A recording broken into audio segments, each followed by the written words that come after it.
ඔතන බලන්න හරිද කියලා. ඔන්න. දැන් මෙයා එකයිකයා. මේක ගාණය, මේක ප්‍රජාව. දැන් බලන්නකෝ මේ වගේ ප්‍රජාවල් එකට එකතු වෙලා හැදෙන්නේ මොකද්ද? පරිසර පද්ධතියක්. එන යාල ජාතික වන උද්‍යානය කියලා කියන්නේ මොකද්ද? පරිසර පද්ධතියක්. මම දුන්නනේ වඩ අඳින්න. ඒක පුතේ පරිසර පද්ධතියක්. ඔන්න.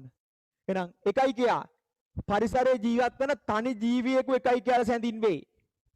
යම් කාල සීමාවක් තුල යම් භූගෝලීය ප්‍රදේශයේ ජීවත් වන එකම විශේෂ ජීවීන් සමූහයක් ගහණයකි. යම් භූගෝලීය ප්‍රදේශයක ජීවත් වන ගහන සමූහයක් ප්‍රජාවකි. ප්‍රජාවකි. ඔන්න. ජීවිස්නේ යම් ප්‍රදේශ ජීවත් වන සියලුම ජීවි ප්‍රජාවත් අජීවී සාධකත් එක්වගත් කලය පරිසර පද්ධතියකි. අනුපදේ යාල වන උද්‍යානය කියලා කියන්නේ පරිසර පද්ධතියක්. දැන් බලන්නකෝ මෙතන යාල වන උද්‍යාන සත්ත්ව ප්‍රජාව විතර තියෙන්නේ. මේකට එකතු වෙන්න ඕන යාල වන උද්‍යානය මොකද්ද? ශාක ප්‍රජාව. හරි. මම මේක මකන්නම් මෙහෙම.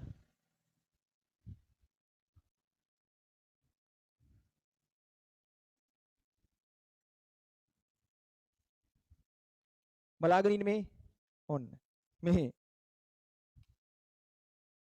යාල වන උද්‍යානයේ සත්ව ප්‍රජාව මෙතන යාල වන උද්‍යානයේ ශාක ප්‍රජාව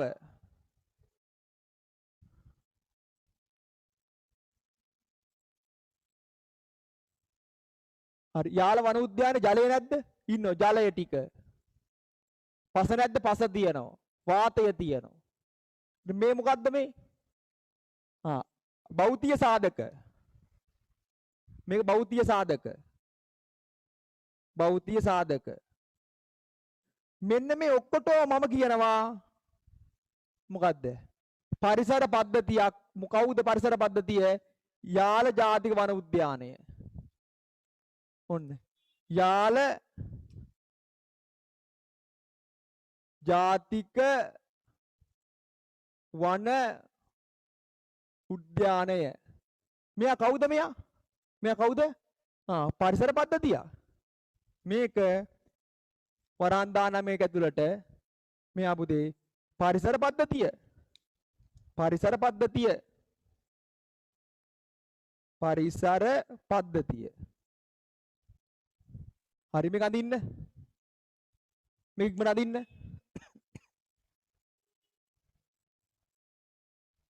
අඳින්න මේක ඉක්මන් කළා.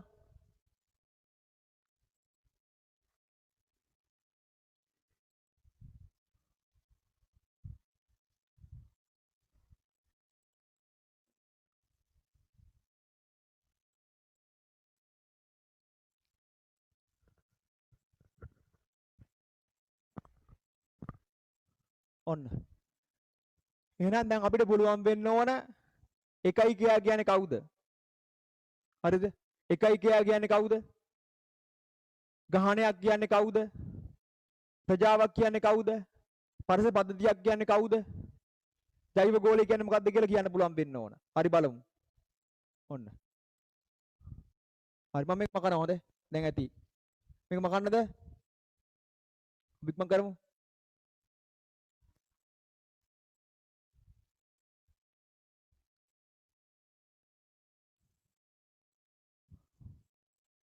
හරි. එහෙනම් දැන් ඔන්න ඔයාට බාරයි. ඔයා ලියන්න ඕන.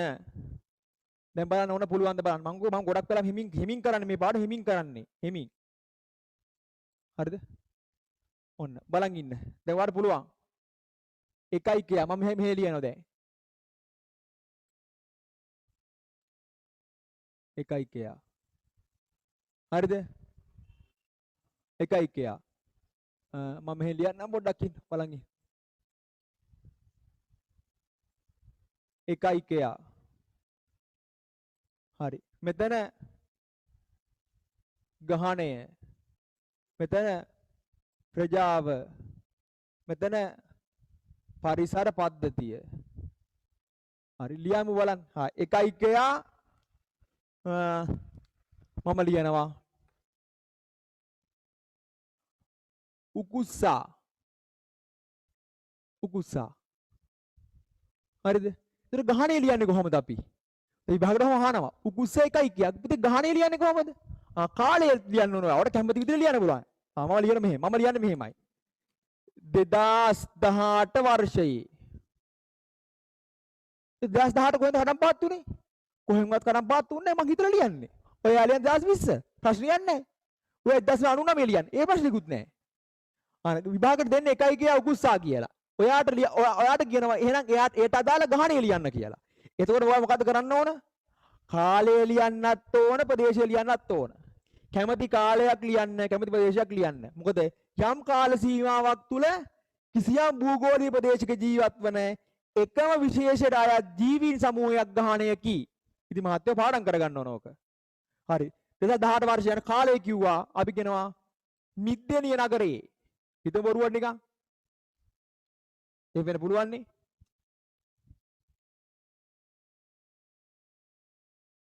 මිද්දෙනිය නගරේ. අන්න පුතේ කාලය කිව්ව ප්‍රදේශය කිව්වා. මිද්දෙනිය නගරේ උකුස්සන් ගහණය.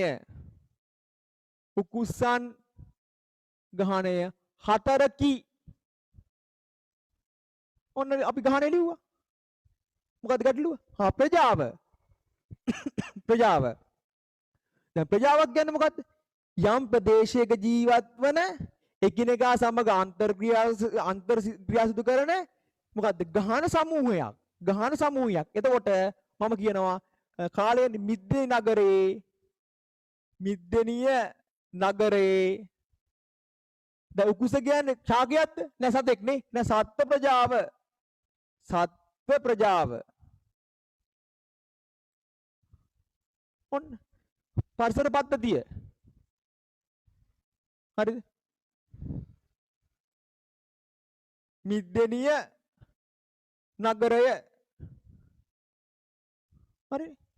පරිසර පද්ධතියක්. මොකද ඒකේ ජීවීන් ඉන්නවා, අජීවීන් ඉන්නවා. ඒ මිද්දෙනිය නගරේ මිනිස්සුයෝ ඉන්නවා. තවත් සතුත් ඉන්නවා, ශාකත් තියෙනවා, පැවකුත් තියෙනවා. එහෙනම් ඔක්කොම ගත්තම පරිසර පද්ධතියක්. නේ? ජීවීන් සහ ඔවුන් සමග අන්තර්ක්‍රියා සිදු කරන අජෛව සාධකත් එක්වගත් කල එය පරිසර පද්ධතියකි. ඔන්න එහෙනම් උකුස්සා එකයි කියා වෙනකොට 2018 වර්ෂයේ මිද්දෙනිය නගරේ උකුස්සන් ගහණය 4කි. ඒක තමයි පුතේ ගහණය වෙන්නේ. ඒතර ප්‍රජාවට කාලය කියන්න ඕනද? නෑ. ප්‍රජාවට මොකද්ද කියන්න ඕන? ප්‍රදේශය කියන්න ඕන. මිද්දෙනිය නගරේ සත්ත්ව ප්‍රජාව.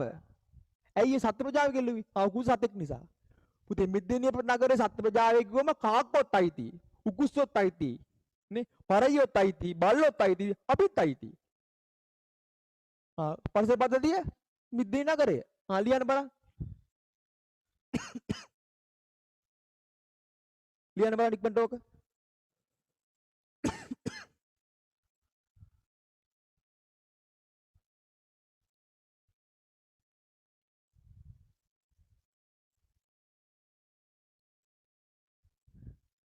ලියන්න බලන්න. මොකද්ද? එකයි කියා කවුද? කොටියා. එහෙනම් ඊට අදාළ ගහණය ලියන්න, ප්‍රජාව ලියන්න, පරිසර පද්ධතිය ලියන්න කමක් නැහැ. ඊට තියන්න පුළුවන් නේ. හරි. ඒතර ගහණය දීලා කාලයයි ප්‍රදේශයයි කියන්නේ. ඔයාලා කැමති ප්‍රදේශයක් ගන්න, කැමති කාලයක් ගන්න.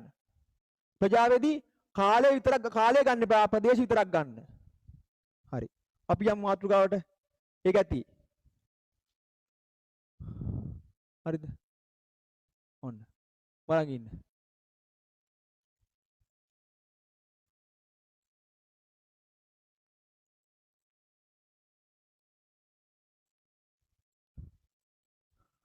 හරි මාතෘකාව ලියන්න ගහන ඝනත්වය. මාතෘකාව ලියන්න ගහන ඝනත්වය.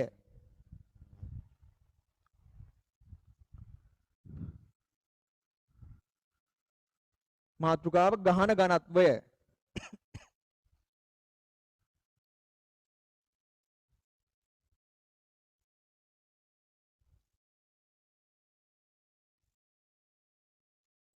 හරි මාතෘකාව ලියන්න ගහන ඝනත්වය. ලියමු. ගහන ඝනත්වයේ යනු ලියන්න. ගහන ඝනත්වයේ යනු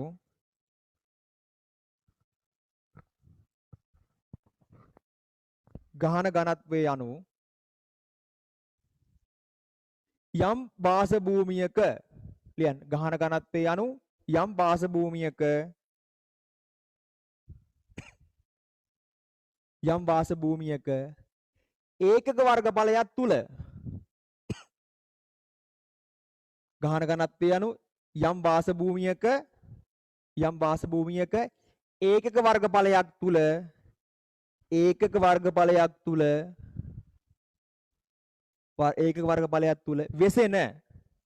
ඒකක වර්ගඵලයක් තුල වෙසෙන යම් විශේෂයකට අයත් ඒකක වර්ගඵලයක් තුල වෙසෙන යම් විශේෂයකට අයත්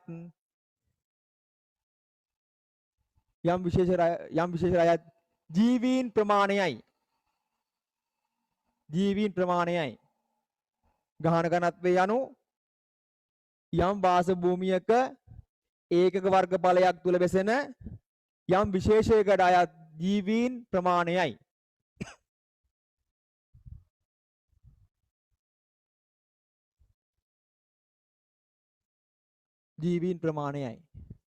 අන ඝනත්වය පුතේ ඔතන ඒකක වර්ගඵලයක් කියන්නේ මොකද්ද? වර්ග කිලෝමීටර් එකක් කියන එක. එහෙනම් යම් ගහන ඝනත්වය කියන්නේ මොකද්ද? යම් වාස භූමියක ඒකක වර්ගඵලයක් තුල වෙසෙන යම් විශේෂයකට අයත් ජීවීන් ප්‍රමාණයයි. ඔන්න. උදාහරණ ලියා ගන්න. ඔකම ලියා ගන්න උදාහරණ. එක්සැම්පල් 2014 වර්ෂයේ ශ්‍රී ලංකාවේ ජනගහන ඝනත්වය ලියන උදාහරණ ලියා ගන්න. 2014 වර්ෂයේ ශ්‍රී ලංකාවේ ජනගහන ඝනත්වය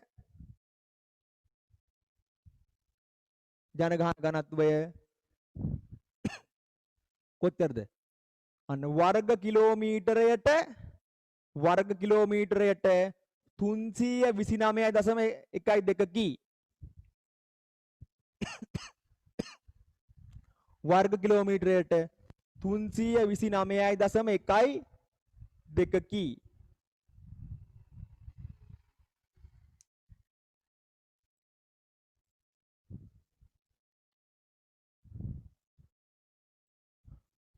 හරි එහෙනම් යම් වාස භූමියක ඒකක වර්ගඵලයක් තුල වෙසෙන යම් විශේෂයකට අයත් ජීවීන් සංඛ්‍යාව අපි කියනවා ගහන ඝනත්වය කියලා. හරි බලමු දැන්. මෙහි. හරි දැන් බලමුකෝ. හරි. ගහන ඝනත්වය මාතෘකාව උනේ ගහන ඝනත්වය.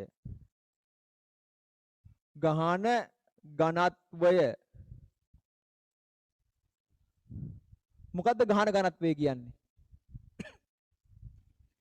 කිසියම් වාස භූමියක ඒකක වර්ගඵලයක් තුල ජීවත් වන යම් විශේෂකයක් ජීවීන් සමූහයක්. හරි. ඒ කියන්නේ මොකද්ද බලන්න. පුතේ අපි අඳිනවා මෙහෙම කොට්ටක්.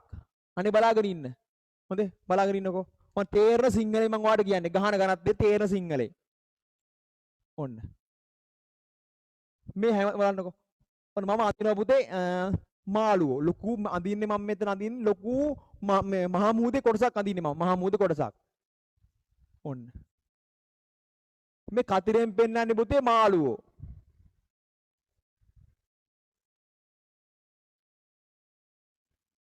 හරිනේ. දැන් හොඳට අවධානය ගන්න. දැන් මේව කරන්න ආ වෙලාවක් නෑ ආපහු. මග ඇරුණොත් තමයි. ඔන්න. මම මේ ඇන්දේ මොකද්ද? මහා මුහුද. නැත්නම් ඉන්දියන් සාගරය ඇන්දේ. මම අඳිනවා පුතේ කොටුවක් මේකේ. කිලෝ මෙන්න කොටුවක් අඳිනවා මම මෙහෙම.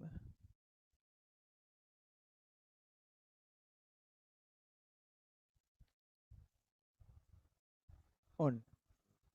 කොටුවක් ඇන්දා. මේ කොටුවේ දිග 1 කිලෝමීටරයයි. නේ දිග 1 කිලෝමීටර්. උසත් 1 කිලෝමීටර්. දැන් මේ කොටුවේ වර්ගඵලය කොච්චරද? මේ කොටුවේ වර්ගඵලය මට කියන්න. මේ කොටුවේ වර්ගඵලය කොච්චරද? වර්ග කිලෝමීටර 1යි. මාළු කීයක් ඉන්නවයි? හිතන්නකෝ. සෝරි. පුතේ මේ ඇඳලා තියෙනවා ඉන්දියන් සාගරය. හොඳයි. මේ ඇඳලා තියෙන මොකද්ද? ඉන්දියන් සාගරය ඇඳලා තියෙන්නේ. මේ කළු පාට කතරකින් බෙදලා තියෙන්නේ තල්මස්සු. තල්මස්සු. හරි. එහෙනම් මේ ඉන්දියන් සාගරේ මම කිලෝමීටරයක් දිග කිලෝමීටරයක් පළ කොටුවක් ඇඳා. එතකොට කොටුවේ වර්ගඵලය කොච්චරද? වර්ග කිලෝමීටර 1යි. මේ වර්ග කිලෝමීටර 1ක වර්ගඵලයක් තුල කොච්චර තල්මස්සු ඉන්නවද? 1යි 2යි 3යි 4යි 5යි 6යි 7යි 8ක් ඉන්නවා. 8ක් ඉන්නවා. එහෙනම් මම කියනවා ඉන්දියන් සාගරේ ඉන්දියන් සාගරේ මොකද්ද? තල්මසුන්ගේ මොකද්ද? ගහන ඝනත්වය වර්ග කිලෝමීටරයට 8කි. ඔන්න ගහන ඝනත්වය. යම් වාස භූමියක දැන් අපේ වාස භූමිය පොළොව වගේ තල්මසුන්ගේ වාස භූමිය මහ මුහුදනේ. යම් වාස භූමියක ඒකක වර්ගඵලයක් තුල මොකද ඒකක වර්ගඵලයක් කියන්නේ? වර්ග කිලෝමීටර 1ක. යම් වාස භූමියක ඒකක වර්ගඵලයක් තුල ජීවත් වන එකම විශේෂ රාය ජීවීන් සමූහයේ අගය ගහන ඝනත්වයයි. අන්න පුතේ මේ සම්පූර්ණයෙන් අපි යන්නේ ඉන්දියන් සාගරේ. ඒ ඉන්දියන් සාගරේ අපි කිලෝමීටරයක් දිග කිලෝමීටරයක් පළ කොටුවක් ඇඳා. අන්නේ පරිමාව කොච්චරද? දැන් ප්‍රමාණය කොච්චරද? වර්ග කිලෝමීටර කීයද? 1යි. වර්ග කිලෝමීටර 1යි.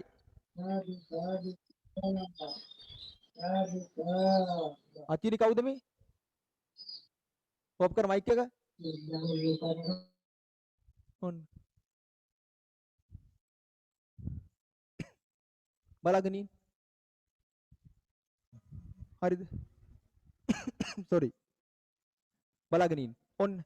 එතකොට මේ වර්ග කිලෝමීටර 1ක ප්‍රදේශයක් තුල පුතේ තල්මසු කී දෙනෙක් ඉන්නවා? 8ක් ඉන්නවා. එහෙනම් මම කියනවා ඉන්දියන් සාගරයේ තල්මසුන්ගේ ගහන ඝනත්වය වර්ග කිලෝමීටර 8කි. ඔව් කාලේ කියන්න ඕන. අපි හිතමු මේ අවුරුදු 2020.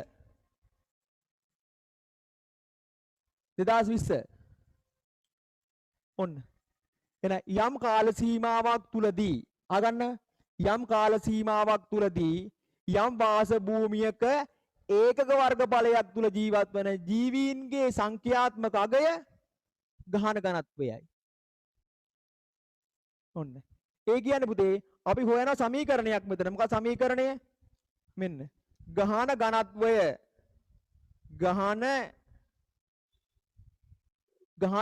අපිට ලැබෙනවා මොකද්ද?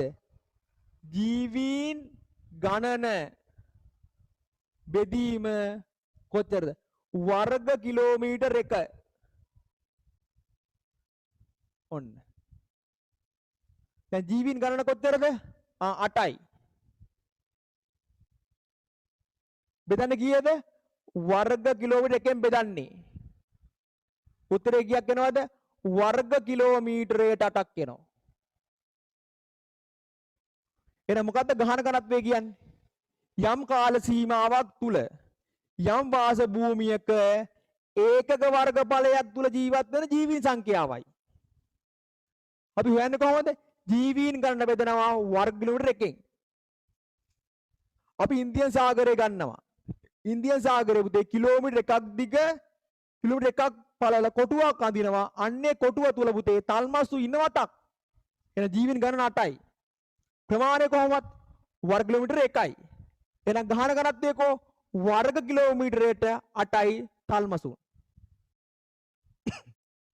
ඔන්න. හරි. අපි ලියමු මාත් ලියන්න. ලියන්න 5ක් දක්වා ඇත්තේ ලියන්නකො මේක මාත් එක ලියන්න. ලියන්න 5ක් දක්වා ඇත්තේ ඉන්දියන් සාගරය තුල 5ක් දක්වා ඇත්තේ ඉන්දියන් සාගරය තුල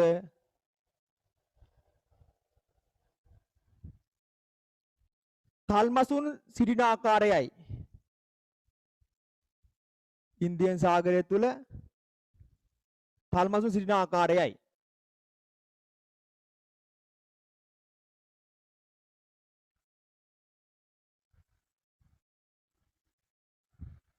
හරි. මේක අඳින්න. මේක අඳින්න. මේ ලියන්න එපා හොඳේ. මේ මොකක්වත් ලියන්න එපා. මේ රූප විතරයි අඳින්නේ. මේක අඳින්න. ඔව් මේ සංජෙත් තනින් තැනට ජීවින් සංඛ්‍යාව වෙනස් වෙනවා. අපිට නෙමෙයි. ඒක අපි කරන්නේ අපි හාමුව ගන්නවා. හිතන්නේ නැතුව කොහේර තැනක් ගන්නවා. මට ඕන නම් මේ කොටුව ගන්න තිබුණා. මට ඕන නම් මේ හරිය කොටුවක් ගන්න තිබුණා. ඔව්. දැන් මම ගන්නවා මෙහෙන් කොටුවක් ගන්නවා. ඔව්. එතකොට මොකක් වෙනවද? අන්න තුන් දෙනයි ඉන්නේ. ඔව් ඒක පුද්ගල බද්ධයි. ඒක පුද්ගල බද්ධයි. ඒ කියන්නේ අපිට හිතලා අපි ඒක වෙන්නේ. ඒක හමු පරීක්ෂණයක් මේක. අර ගණන් වල වගේ. අහමු නියතියක් ගන්නෙ. අහඹුව තරඳු සංජය අපි අහඹුව කොහෙන් හරි තැනක් ගන්නවා. එතකොට වැඩි වෙන්නත් පුළුවන් අඩු වෙන්නත් පුළුවන්. මට ඕන මෙතනින් ගන්නත් පුළුවන් මෙහෙන් ගන්නත් පුළුවන්. මෙතනින් ගත්තොත් තුන් දෙනයි ඉන්නේ. ඒක පුද්ගල බද්ධයි. ඒක අපිට අදාළ නැහැ. එතකොට ඒක පුද්ගලයා ඒ නියතිය ගන්න ස්ථානය අනුව ජීවි සංඛ්‍යාව වෙනස් වෙනවා. ඔව්.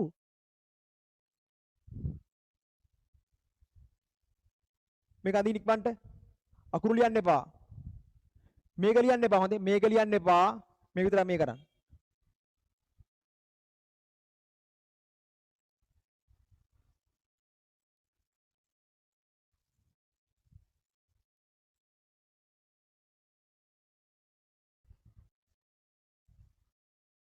ඔන්න.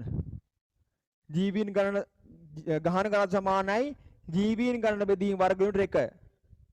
හරි ජීවීන් ගණන කොච්චරද? 8යි. 8යි ලියන්න 8යි වර්ගනේ. ජීවීන් ගණන 8යි. 1යි වර්ග කිලෝමීටර. උත්තරේ කීයක් වෙනවද? උත්තරේ කීයක් වෙනවද? වර්ග කිලෝමීටරයට 8යි.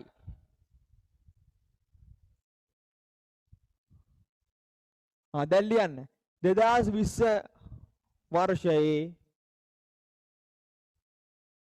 වර්ෂයේ ඉන්දියන් සාගරයේ තල්මසුන්ගේ ගහන ඝනත්වය 2020 වර්ෂයේ ඉන්දියන් සාගරයේ තල්මසුන්ගේ ගහන ඝනත්වය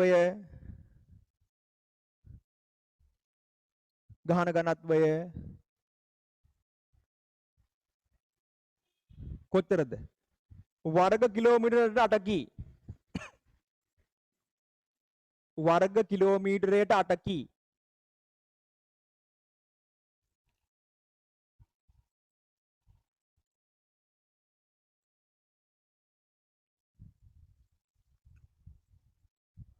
වර්ග කිලෝමීටරයට 8කි.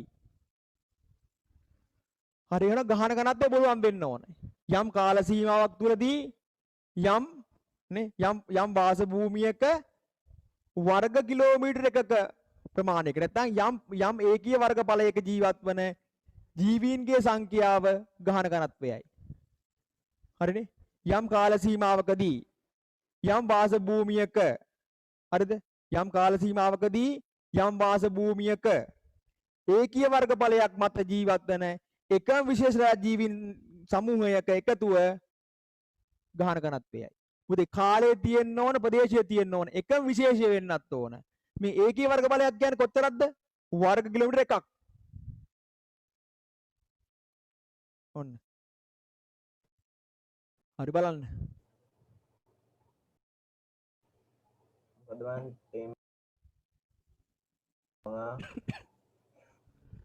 එහෙනම් ශ්‍රී ලංකාව ගත්තොත් ශ්‍රී ලංකාවේ වර්ග කිලෝමීටර එකක මිනිස්සුયો ඉන්නවා 329ක් ආසන්න වශයෙන්. ඔන්න.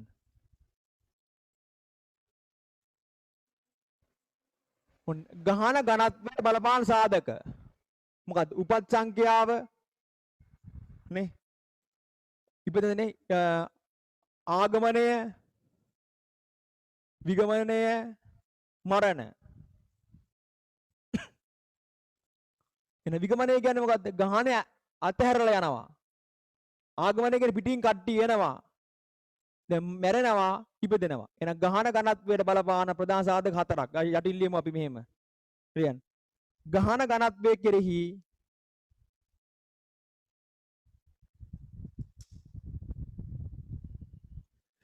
ලියන්න. ගහන ඝනත්වයේ කෙරෙහි ප්‍රධාන සාධක හතරක් බලපායි.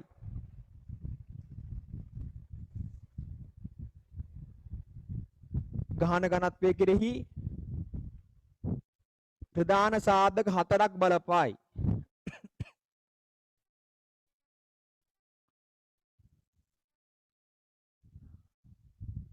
ගහන ඝනත්වයේ කෙරෙහි ප්‍රධාන සාධක හතරක් බලපායි.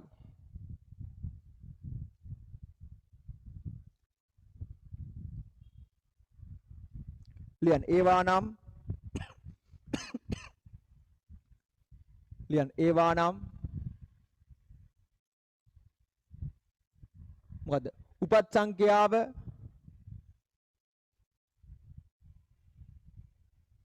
උපත් සංඛ්‍යාව, අංක 2 මරණ සංඛ්‍යාව, උපත් සංඛ්‍යාව 2 මරණ සංඛ්‍යාව, 3 ආගමනය, 4 විගමනය. 1 උපත් සංඛ්‍යාව, 2 මරණ සංඛ්‍යාව, 3 ආගමනය, 4 විගමනය.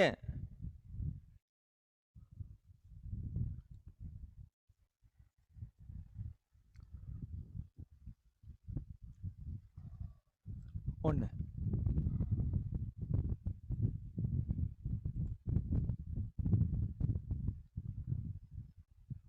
ඔන්න. හරිද? අවධානය මෙහාට ගන්න. ගහන ඝනත්වය මේ. හරිද?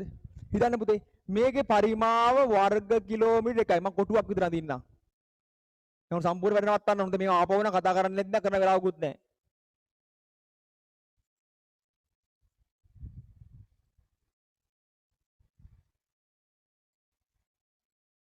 ඔන්න. මෙයාගේ පුතේ පරිමාව 1යි වර්ග කිලෝමීටර්. හරිද?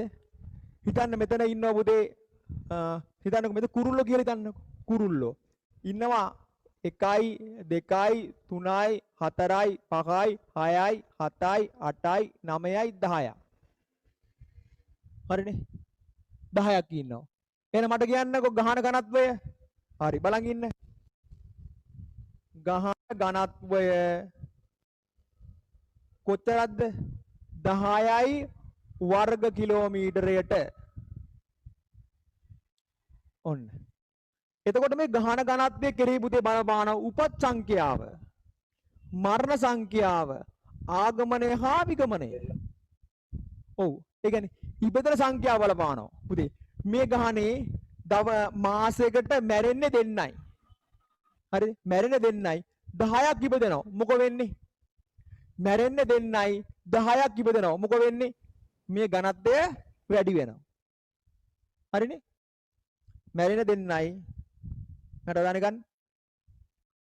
ඔන්න. මැරෙන දෙන්නයි 10ක් උපදිනවා. අන්න ඝනත්වය වැඩි වෙනවා. ආගමනය කියන්නේ මොකද්ද? වෙන රටකින් නැත්නම් වෙන ප්‍රදේශයකින් එනවා කුරුල්ල ගොඩාරියක්. විගමනය කියන්නේ මොකද්ද? මේ රංචුවෙන් කුරුල්ලෝ එළියට යනවා. යටින් ලියමු. හරි මේක අඳින්න මේක අඳින්න. මේක අඳින්න ඉක්මන මේක අඳින්න. ලියන්න ගහන ඝනත්වයක් ලියා ගන්න කීයද කියලා. ලියන්න.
හරිද? හරිද? හරි ලියන්න යටින්. ලියන්න. ඉහත දක්වා ඇත්තේ වර්ග කිලෝමීටර එකක දක්වා ඇත්තේ වර්ග කිලෝමීටර එකක දක්වා ඇත්තේ වර්ග කිලෝමීටර එකක ප්‍රදේශයක් පුරා කුරුල්ලන් ව්‍යාප්ති වී ඇති ආකාරයයි. වර්ග කිලෝමීටර එකක ප්‍රදේශයක් පුරා කුරුල්ලන් ව්‍යාප්ති වී ඇති ආකාරයයි. කුරුල්ලන් ව්‍යාප්ති වී ඇති ආකාරයයි.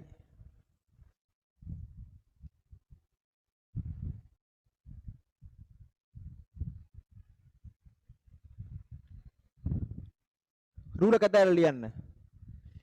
යම් ගහණයකට පිටින් පැමිණෙන පිටින් ජීවීන් පැමිණීම ලියන්න. යම් ගහණයකට පිටින් ජීවීන් පැමිණීම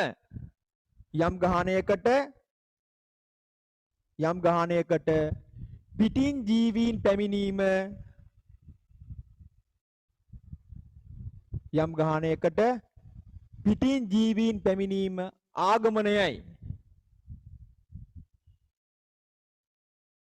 යම් ගහණයකට පිටින් ජීවීන් පැමිණීම ආගමනයයි.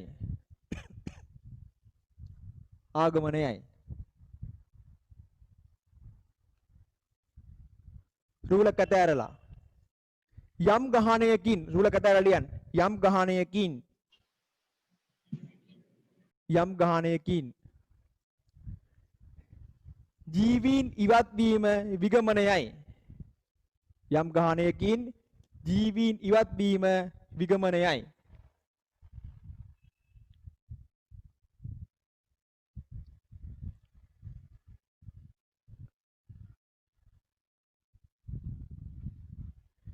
හරිනේ. එන යම් ගහණයකට පිටින් ජීවීන් පැමිණීම ආගමනය. හරිනේ. යම් ගහණයකින් ජීවීන් ඉවත් වීම විගමනය. එහෙනම් බලන්න මේ ගහන ඝනත්වය කෙරෙහි පුතේ බලපානවා උපත් සංඛ්‍යාව, මරණ සංඛ්‍යාව, ආගමනය හා විගමනය. ඒවා දන්නවද ලංකාවේ ඉන්න මිනිස්සු සංඛ්‍යාව 2 කෝටි මට මතක විදියට 39 ලක්ෂයක් වගේ. ඔන්න. හරිද? ආසන්න වශයෙන්. ඒක ලක්ෂ දෙකමාර කෝටි දෙකමාරට කිට්ටුයි. හරිද? හැබැයි 2009 යුද්ධ ඉවර වෙන කිට්ටුව 2009 යුද්ධ ඉවර වෙන කිට්ටුව වගේ හිටියේ කෝටි දෙකක් වගේ. ඒත් අවුරුදු 10කට ලක්ෂ 39ක් ලක්ෂ 30ක් ජනගහනය වැඩි වෙලා තියෙනවා. ඒකට බලපානවා උපත් සංඛ්‍යාව සහ මරණ සංඛ්‍යාව. ගහණයක පුතේ මරණ ජීවීන් සංඛ්‍යාව අඩු වෙලා උපදින ජීවි සංඛ්‍යාව වැඩි වෙනවා. නේ එළියට යන්නේ නැතුව ගොඩක් කට්ටිය එනවා. අන්න එතකොට මොකෝ වෙන්නේ? මෙන්න මේ ගහණයේ ඉන්න සංඛ්‍යාත්මක අගය වැඩි වෙනවා. මොන ලංකාව ගමු අපි. ලංකාව මෙහෙම ලංකාව ගත්තම මේකට බලපාන හේතු කීපයක් තියෙනවා. දැන් මේ ඉන්දියාව කොහොම ගත්තොත් මෙන්න ලංකාව. දැන්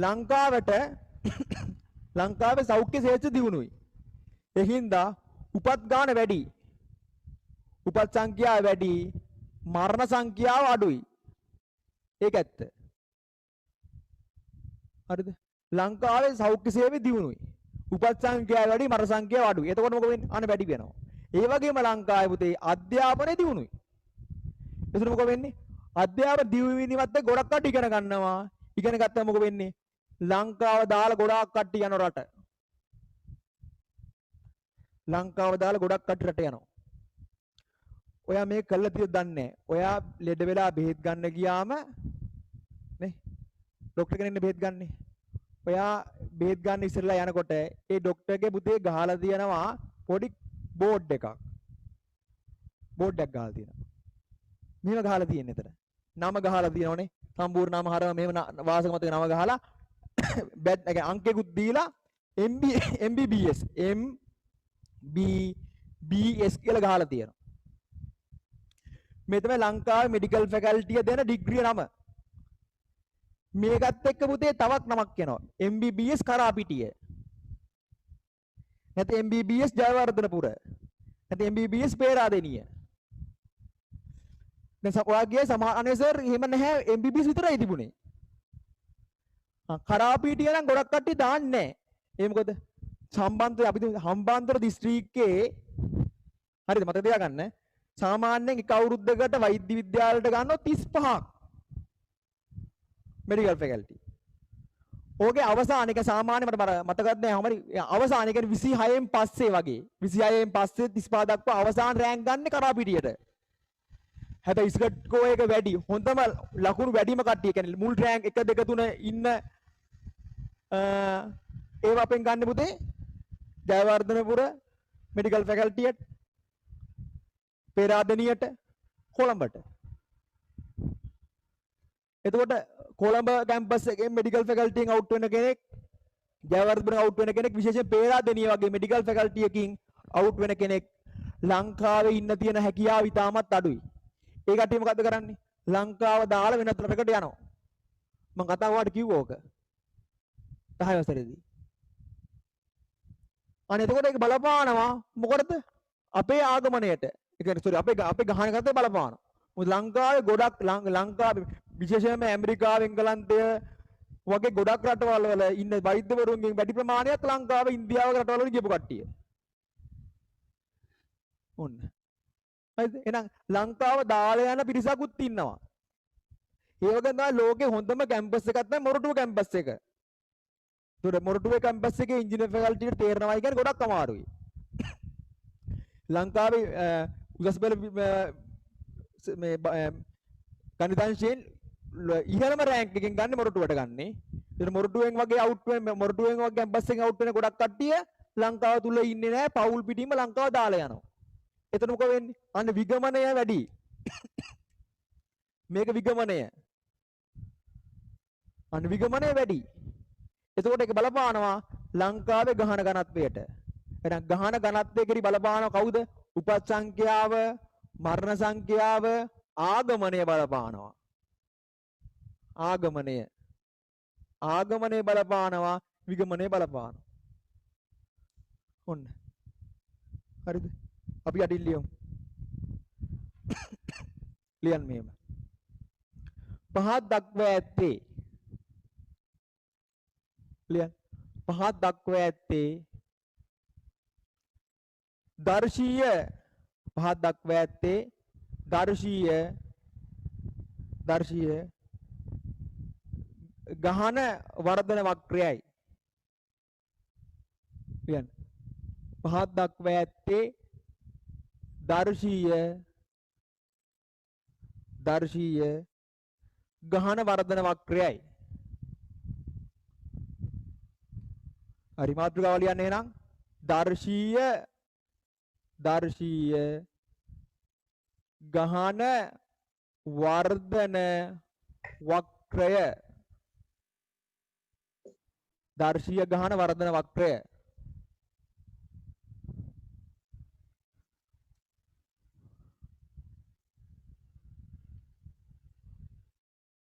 ඔන්න.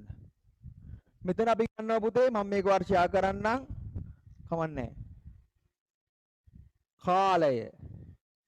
මෙතන ජීවීන් සංඛ්‍යාව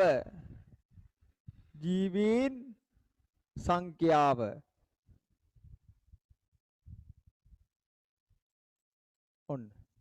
බිඳුවේ පටන් ගන්න නැහැ. හරිද?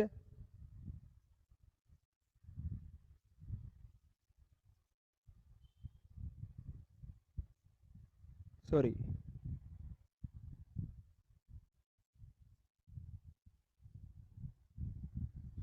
ඔන්න.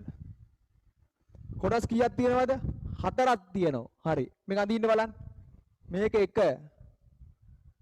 මේක 2. මේක 3. මේක 4. හරි. මම ඕනෑක ෂෙයා කරන්න.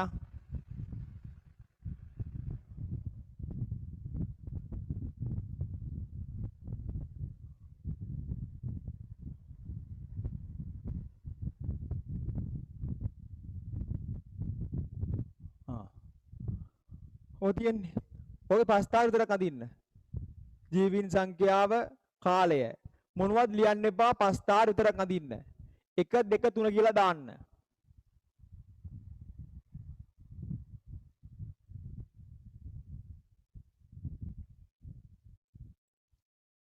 හරිද? පස්තාර විතරක් ඇඳලා 1 2 3 1 2 3 4 කියලා දාන්න.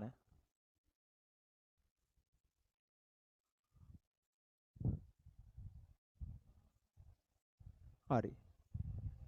හරිද? යටින් ලියන්න 1 කියන්නේ පළමු අවධිය. ඔක ලියා ගන්න ඕනද?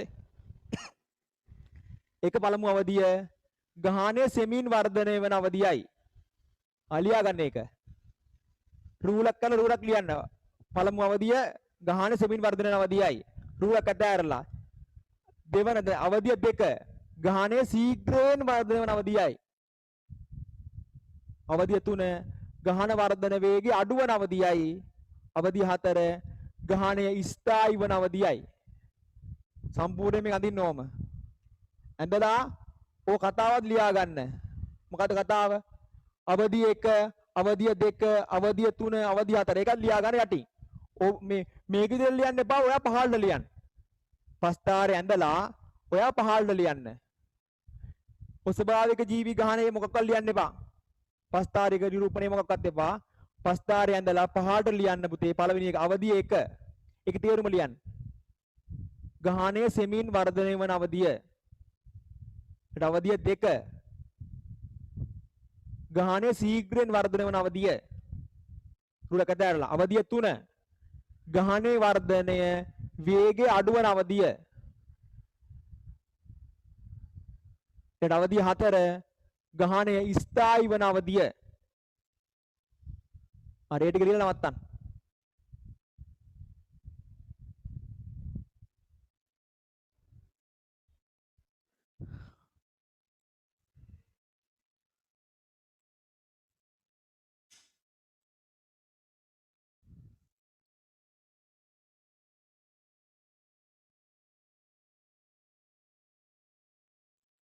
හරිද? පස්තාරේ ඇඳා අවධිය 1 තේරුම ලිව්වා, අවධිය 2 තේරුම ලිව්වා, අවධිය 3 තේරුම ලිව්වා, අවධිය 4 තේරුම ලිව්වා.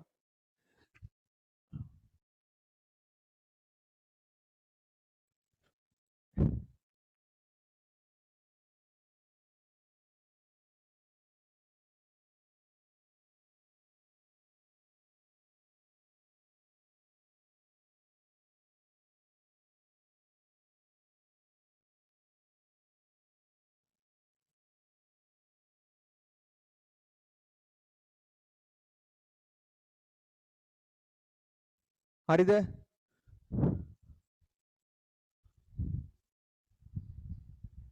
හරිද? තව වෙලාව අවශ්‍යයිද? මොනවත් වෙන මොනවද ලියන්න එපා. අර ස්වභාවික ජීවි ගහන ඒක මොකක්වත් එපා.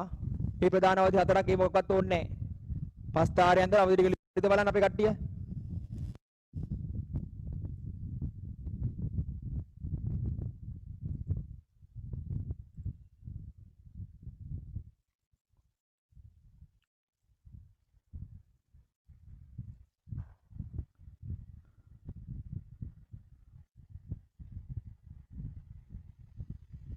හරි. මෙන්න මෙතනින් මම කියන්නේ මේක තමයි වැදගත්ම කොටස.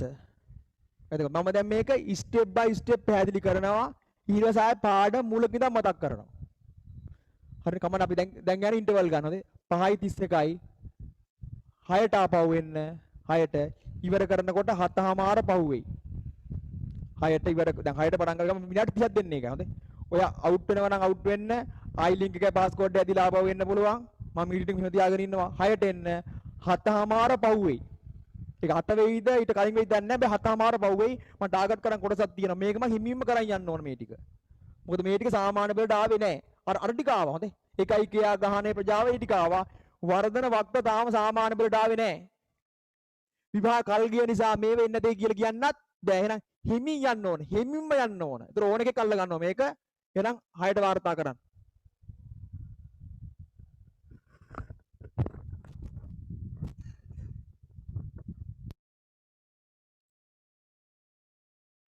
හරි.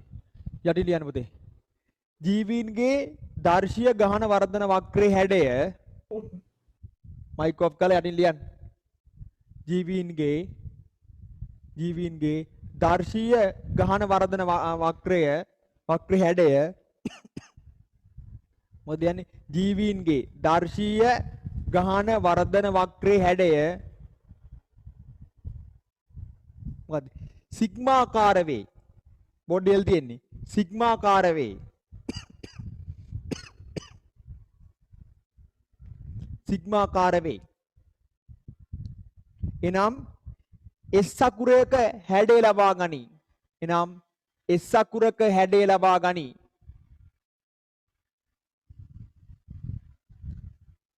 එනම් S අකුරක හැඩය ලබා ගනි.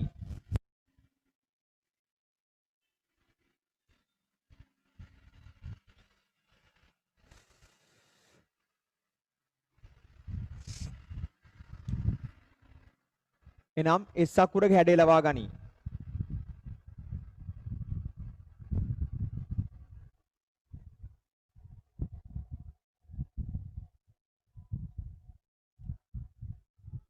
හරි. ඔන්න. දැන් මෙහාට අවධානය ගන්න. තාම නැහැ. තාම කට්ටිය තාම සෙට් වෙන්නේ නැහැ හරියට කොයිද? අන්න දර්ශීය ගහන වර්ධන වක්‍රය මෙන්න එයාගේ හැඩේ පුතේ සිග්මාකාරයවත් සිංහලෙන් කියොත් S අකුරක හැඩය ලබා ගන්නවා. හරි. මට කියන්න මේ අංක 1 මොකද්ද? වර්ධන සෙමින් වන අවධිය. අංක 2ක වර්ධන වේගයෙන් සිදුවන අවධිය. අංක 3 වර්ධන වේගය අඩු වන අවධිය. 4 ස්ථායී සමතුලිතතාවයට පත්ව ඇති අවධිය. පසුදින විතර. මොකද මම කරන්නේ මයික් එකක් ඔන් කරගෙන.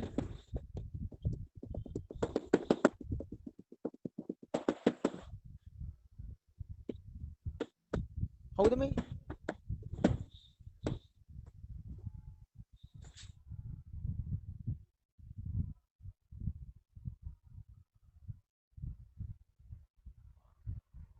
ඔෆ් කරනවා. හරි. ඔන්න. දැන් හරිද? හරි. මේක සෙමින් සිදුවන වර්ධනයේ සෙමින් සිදුවන අවධිය. අපි ලිව්වා ඔක. මේක වර්ධන වේගයෙන් සිදුවන අවධිය. මේක වර්ධන වේගය අඩු වන අවධිය. මේක ස්ථායී සමතුලිතතාවයට පත් ඇති අවධිය. හරි. මෙතන ලියන්න. ගතික සමතුලිතතාවයට පත් ඇත.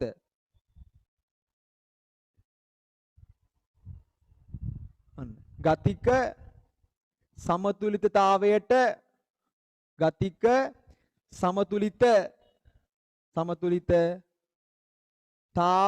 පත්ව ඇත.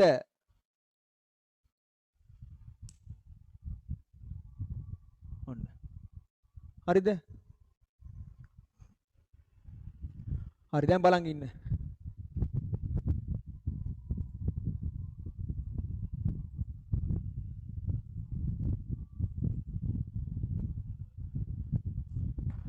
ඔන්න. හරි පළම අවධිය මොකද්ද? ගහනය සෙමින් වර්ධනය වන අවධිය. දෙවන අවධිය ගහනය ශීඝ්‍රයෙන් වර්ධනය වන අවධිය.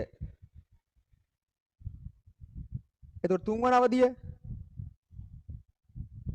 මොකක්ද? තුන්වන අවධිය ගහන වර්ධන වේගය අඩු වන අවධිය. හතර ගහන ස්ථායී වන අවධිය. උඩම තැනට අපි කියනවා මොකද්ද? ගතික සමතුලිතතාවයට පත් වෙත නැත්නම් ස්ථායී වී ඇති අවධිය කියලා උඩම. හරි බලමු පොඩ මිනිහට දෙන්න.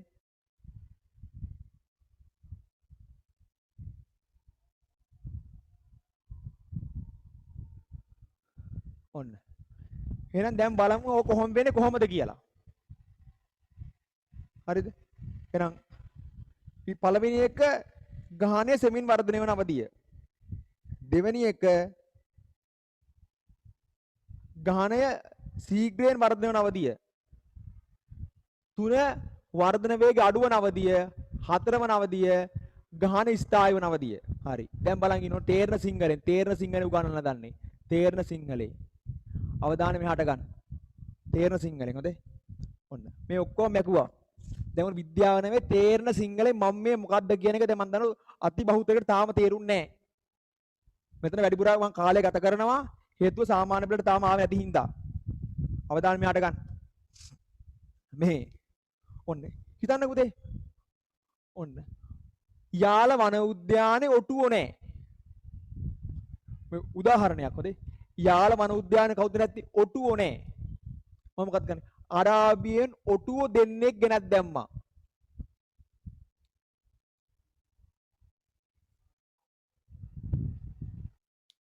පිරිමි සතෙක් ගැහැණු සතෙක්. නැත්නම් වැඩක් නැහැනේ.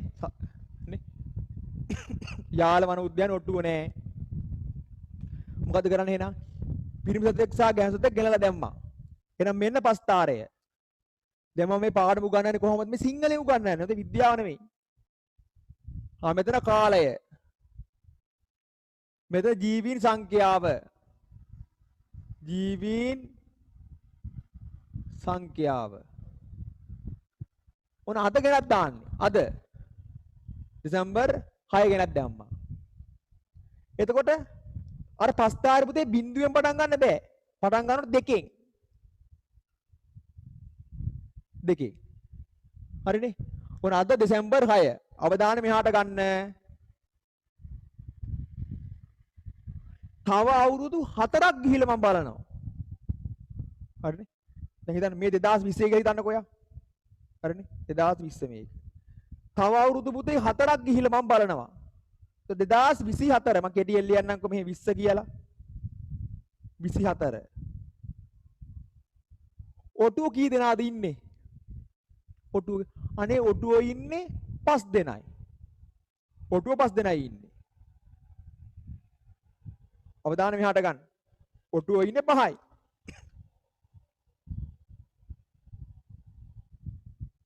ඔටුව 5යි.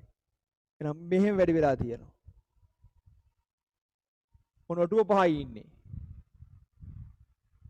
හරිනේ. බලන්න වැඩි හරිද කියලා. ඔන්න ඔටුව 5යි. මම ලොකු කරලා දෙන්න නැත්නම් මේ වැඩි හරියන්නේ නැහැ. ඔන්න ජාල ජාති වන උද්‍යානයට කියලා ඔටුව දෙන්නෙත් දැම්මම ඔටුව දෙන්නෙත් දැම්මා. හරි. පේනවද බලන්න? දැන් හරිනේ. එන මෙතන ලියන්නේ ජීවීන් හරිද? සංඛ්‍යාව. සංඛ්‍යාව. ඔන්න මෙතන කාලය.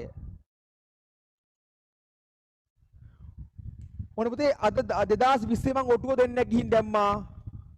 2020 ඔටුව දෙන්නයි අවුරුදු 4කින් මම බලනවා 4කින් බලන හොඳේ දැන් 24 බලනවා ඊළඟට බලනවා මම 28 බලනවා 1 2යි ඊළඟට 32 බලනවා ඊළඟට 36 බලනවා ඔන්න 36 බලනවා තව ඕනම දික් කරන්න හොඳට අවධානය ගන්න තව පාරවරණානේ මහත්මයා කියන්න බෑ ඔන්න ආපහු මම 40 බලනවා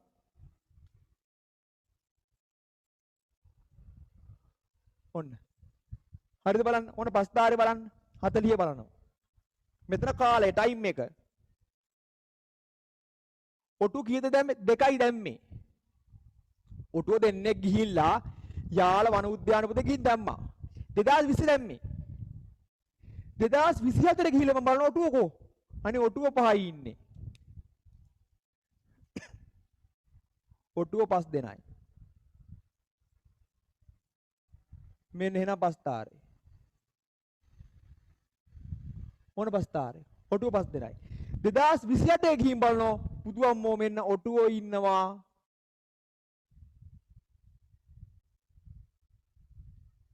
70ක් එන පස්තාරේ ඔහම එන්න ඕන පළවෙනි අවුරුදු 4 පුතේ ඔටුව වැඩි වෙලා ඉන්නේ 3 දෙනයි හරිනේ 3 දෙනයි හැබැයි ඊළඟ අවුරුදු 4 ඔටුව කීයක්ද වැඩිලා තියෙන්නේ වැඩි වෙච්ච සංඛ්‍යාවට කියන්නේ 65ක් වැඩි වෙලා තියෙනවා අසීමිත වැඩි වෙලා තියෙනවා පළමුවේ සෙමින් වර්ධනය සිදුවන අවධිය මේක වේගයෙන් වර්ධන අවධිය අන්න ඊළඟ අවුරුදු 4 බලන්න අනේ ඔටුවෝ ඉන්නේ මම නිකමර ගන්න මේ ප්‍රමාණ ගැන ඉතර වෙලා හිතන්න එපා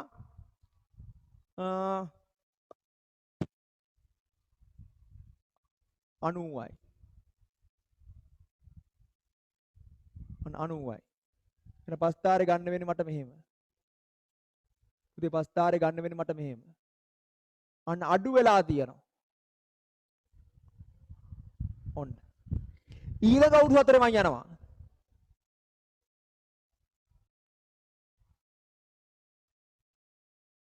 අනේ මෙන්න ඔටුවෝ ජීවීන් සංඛ්‍යාව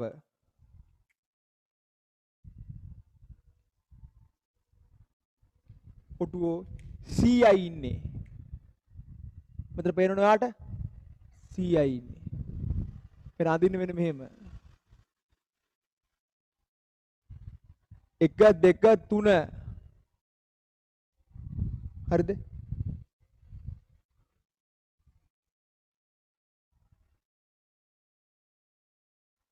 ඔන්න. මොන බස්තාර. ඊළඟ අවුරුදු 4 මම බලනවා අනේ ඒත් 100යි ඉන්නේ.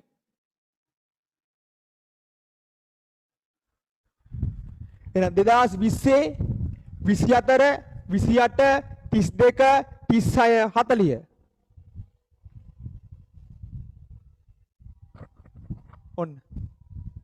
ඔන්න පස්තාරේ මම පුතේ 2044 බලනවා.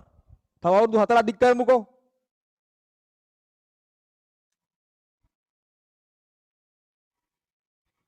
දෙදා 44 ඒත් කීයේ ඉන්නේ? ඒ ඉන්නේ 100ම තමයි. 48 ඒත් 100යි. 52 ඒත් 100යි. දැන් මොකද වෙලා තියෙන්නේ? දැන් තේරෙන්න ඕන. ඉසිලීමේ ධාරිතාවටපත් වෙලා තියෙනවා. මේ තමයි ඉසිලීමේ ධාරිතාවයවත් ගතික සමතුලිතතාවය. මම අදින්න දෙන්නේ නැහැ මං. මේ තමයි ඉසිලීමේ ධාරිතාවය. ඉසිලීමේ ධාරිතාවය. ඒ කියන්නේ යාල ජාතික වන උද්‍යානය තුල තියාගන්න පුළුවන් ඔටුව සංඛ්‍යාව 100යි. ඊට වඩා එකක්වත් තියාගන්න බෑ. මොන තත්ත්වේ? ඕක තමයි ඕනෑම මිනිහම ඕන මිනිස්සු ඇරෙන්න පුතේ. සෝරි. මානව ඇරෙන්න අනිකුත් සියලුම ජීවීන්ගේ දර්ශ ජීවන චක්‍රය. එතන මේ මොකද්ද? මේක මොකද්ද? සෙමින් වර්ධනය වෙනවා. මේක වර්ධනයේ ඊටා වේගයෙන් සිදු වෙනවා. වර්ධන වේගය අඩු වෙනවා. මේක ගතික සමතුලිතතාවයවත් ඉසිලීමේ ධාරිතාවටපත් වෙනවා. අපි පුතේ නුවර රැව තියෙනවනේ මාලිගාව ඉස්සරහා. ඒ නුවර රැවට ගිහින් දානවා අලුතෙන්ම ජීවියෙක්. හැබැයි තනි ජීවියෙක් ගිහින් දාලා වැඩක් නැහැ. මොකෝ ඌටම් වර්ගය බෝ කරන්න බෑනේ. අන්න අලුත් මේ ලංකාවට ආවේනික නොවන වෙන රටකින් ගෙනත් දානවා මාළු 4 දෙනෙක්. මීට කලින් ඒ මාළු වර්ග ඉඳලා නැහැ. 4 දෙනෙක් ගිහින් දානවා. එතන මොකද වෙන්නේ? මුල් කාලයේදී මාළු සංඛ්‍යාව හිමින් වැඩි වෙන්නේ. මුල් කාලයේදී. ඊළඟටදී වේගෙන් මාළු සංඛ්‍යාව වැඩි වෙනවා. ඊළඟට අන්න ඒ වේගය අඩු වෙනවා. ඊළඟට කොච්චර කාලයක් කවුන්ට් කරත් ඒ ජීවීන් සංඛ්‍යාව වෙනසක් වෙන්නේ නැහැ. ඔන්න මිනිස්සේ ඇරෙන්න අනිකුත් සියලුම ජීව විශේෂයන්ගේ ගහන වර්ධන වක්‍රය තමයි මේක. මේක ඉංග්‍රීසි S අකුර හැඩය ගන්නවා. දැන් සිග්මාකාර හැඩයක් ගන්නවා. මිනිස්සෙක වෙන්නේ නැහැ. හිතන්න උඩුගිරිලා තියෙන විදිහට ගැටියේ. සෝරි. ඕකට මම ගියක් දානවා ගෙම්බෝ දෙන්නෙක්. හරිද? ගෙම්බෝ දෙන්නෙක් ගැන දානවා. එතකොට ඒ ගෙම්බෝ විශේෂය මීට කලින් උඩුගිරිලා ඉන්නේ නැහැ. හිටපු කට්ටිය නෙමෙයි. අලුත්ම ගෙම්බෝ දෙන්නෙක් ගැන දානවා. එතකොට මොකද වෙන්නේ? මුල් අවුරුදු 4ේදී ගෙම්බෝ 5ක් වුණා. මම මේ සංඛ්‍යාත්මක ගැන ඇත්තද දන්නේ නැහැ. මම බොරු මේ කියන්නේ හිතලා කියන්නේ. සංඛ්‍යාතගේ 5ක් වුණා. හැබැයි ඊළඟ අවුරුදු 4ේදී බුදුහාමුදුරුවෝ අතිවිශාල ගෙම්බෝ සංඛ්‍යාව වැඩි වෙලා තියෙනවා. මම බලන්න. ඊළඟ අවුරුදු 4ේදී වර්ධනය වෙනවා. හැබැයි වර්ධනය හිමින් වෙන්නේ. අවසාන අවුරුදු 4ේදී මොකද වෙන්නේ? වර්ධනය නතර වෙලා වැඩි වෙන්නෙත් නැහැ අඩු වෙන්නෙත් නැහැ. එහෙනම් උඩුකුරුල වැවේ තියා ගන්න පුළුවන් ගෙම්බෝ සංඛ්‍යාව කීයද? 100යි. මේක උතේ දෙනවා විභාගෙට මේක. දීලා අපෙන් අහන කොටස් නම් කරන්නේ. ඉසිලීමේ ධාරිතාව මෙන්න 100යි. පළමු අවධිය මෙන්න. දෙවන අවධිය මෙන්න. තුන්වන අවධිය මෙන්න. හතරවන අවධිය මෙන්න පළවෙනි අවධිය මොකද්ද වෙන්නේ? වර්ධනය සෙමින් සිදුවේ. දෙවෙනි අවධියේදී වර්ධනය වේගයෙන් සිදුවේ. තුන්වන අවධියේදී වර්ධන වේගය අඩු වේ. හතරවන අවධියේදී ඉසිලීමේ ධාරිතාවයටපත් වේ. මොකද්ද පුතේ? ඉසිලීමේ ධාරිතාවයටපත් වෙනවයි කියන්නේ. අන්න යම් ජීව විශේෂයක් යම් පරිසර පද්ධතියක තියාගන්න පුළුවන් උපරිම අගයටපත් වෙනවයි කියන එක. උදේ මේ යාල ජාතික වන උද්‍යානයේ ඔටුව තියාගන්න පුළුවන් 100යි. ඊට වඩා ඔටුව වැඩි කරන්නත් බෑ අඩු වෙන්නෙත් නෑ. වැඩි කරොත් වන උද්‍යාන සම්පූර්ණ විනාශ වෙනවා. අඩු කරන්න උත්සාහ කරන්න බෑ ආයි වැඩි වෙනවා. ඔන්න. ඕක තමයි පොදු ධර්මතාවය. ඔව් පොදු ධර්මතාවය. හැබැයි මේක ගැලපෙන්නේ පුතේ පරිසර පද්ධතියකට නම් විතරයි. ඒ කියන්නේ ඔය හිතන්නකො මේ තියෙන්නේ පින්නවල කියලා. පින්නවලට මේක හරියන්නේ නැහැ. ඇයි? පින්නවල කියන්නේ පුතේ පරිසර පද්ධතියක් නෙමෙයි. අපි විසින් මිනිසා විසින් පාලනය කරන තැනක්. අපි කන්න දෙනවා. අපි බෙහෙත් දෙනවා. අන්න. එතකොට දෙහිවල සත්තු උද්‍යානේ සත්තුවත් ඒත් මේක ගන්න බෑ. රිදිගම සෆාරියක ඒත් බැරදි මේක. රිදිග සෆාරියට අපි ගිහිල්ලා සිංහෝ දෙන්නෙක් දැම්මොතින් හරිද? මේ ක්‍රියාවලිය මෙහෙම වෙන්නේ නැහැ. හේතුව ඒක පුතේ පරිසර පද්ධතියක් නෙවෙයි. ඇයි? මිනිසා විසින් මේක පාලනය කරනවා. සතෙක් ලෙඩ වුණොත් බෙහෙත් දෙනවා. ඒතර මැරෙන්න දෙන්නේ නැහැ. කන්න බොන දෙනවා. මම මේ කතා කරන්නේ පරිසර පද්ධතියක් ගැන. ඔටුව ලංකාවේ නෑ. අපි තීරණය කරා ඔටුව හදන්න ලංකාවේ. එහෙනම් පරිසරය ගැලපෙන්නේ යාලේ ගිහලා ඔටුව දැම්මා දෙන්නේ. මුල් අවුරුදු 4 ගිහලා බැලුවා. අනේ තාම ඔටුව 5යි. ගෙනාවු දෙන්නත් ඉන්නවා. උන්ගේ පැටව 3 දෙනෙකුත් ඉන්නවා. 5යි. හරි. 2028 ගිහලා බැලුවා බුදුහාමෝ ඔටුව ඉන්නෝ 70ක්. අපි කල්පනා කරා එහෙනම් මුල් අවුරුදු 4 වර්ධනය 3යි දෙවෙනි අවුරුදු 4 වර්ධනය 65යි. එහෙනම් සෙමින් වර්ධනය වෙලා තියෙනවා මුල් අවුරුදු 4 උදේ වර්ධන වේගය වැඩි වෙලා තියෙනවා දෙවෙනි අවුරුදු 4. 2032 ගිහින් බැලුවා අනේ 100 ගාණක් ගිහිල්ලා නැහැ හැබැයි 90යි. අන්න වර්ධනය මොකක් වෙලාද? සෙමින් සිදු වෙලා තියෙනවා. දැන් වර්ධන වේගය අඩු වෙලා තියෙනවා. 2036 ගිහින් බැලුවා අනේ කීයද 100යි. 4කින් බැලුවා 100යි. හරියටම 100ද? නෑ එහෙම කියන්න බෑ. 101ක් 99ක් 98ක් 102ක් වගේ අන්න වගේ පොඩි අගේ විචලන වෙන්න පුළුවන්. 2044 ගිහින් බැලුවා ඒත් 100යි. ඔන්න 2048 බැලුවා 2052 බැලුවා 56 බැලුවා ඒත් මේ අගේම තමයි. අන්න අපි ඊට පස්සේ නිගමනය කරනවා ඉසිලීමේ ධාරිතාවයට පත් වෙලා තියෙනවා කියලා. ඒ කියන්නේ යාල වන උද්‍යානයේ ඔටුවෝ ඉන්න පුළුවන් 100කටයි. අපි ඊට වඩා ඒ කට්ටිය වැඩි කරන්න උත්සාහ කරවොත් මොකෝ වෙන්නේ? වන උද්‍යානයට හානි වෙනවා. මම තෝරන්නම් ඒක. අඩු කර උත්සාහ කරවොත් ඉබේ වැඩි වෙනවා. ඔන්න. එහෙනම් පළමු අවධිය මොකද්ද? සෙමින් වර්ධනය වන අවධිය. දෙවන අවධිය වර්ධන වේගයෙන් සිදුවන අවධිය. තුන්වන අවධිය වර්ධන වේගය අඩු වන අවධිය.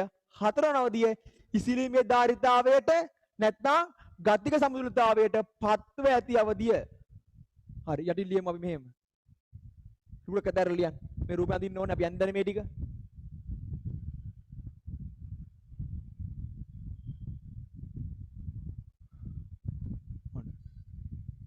ලියන්න. පළමු අවධිය මාතෘකාවක් විදිහට ලියන්න. පළමු අවධිය.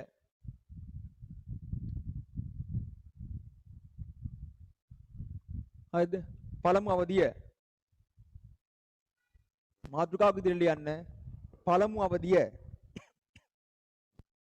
හරි. දැන් සාමාන්‍ය පෑනේ ලියන්න මෙහෙම රූල එක තැරලා. මාතෘකාවක් විදිහට ලියන්න පළමු අවධිය කියලා. මම පොඩි ඔන්න පොඩි ක්ලිප් එකක් වාර ෂෙයා කරා. පොඩි ක්ලිප් එකක්. හරිද? හරි. අපි යටින් ලියමුනා. මාතෘකාව ලියුවොත් පළමු අවධිය කියලා. අවධිය එක කිව්වත් අවුලක් නැහැ. නැත්නම් පළමු අවධිය. හරි යටින් ලියන්න. මෙම අවධියේදී ලියන්න. මෙම අවධියේදී ජීවි ගහනයේ සංඛ්‍යාව සෙමින් වර්ධනය වේ. ලියන්න. මෙම අවධියේදී ජීවි ගහනයේ සංඛ්‍යාව ජීවි ගහනයේ සංඛ්‍යාව සෙමින් වර්ධනය වේ.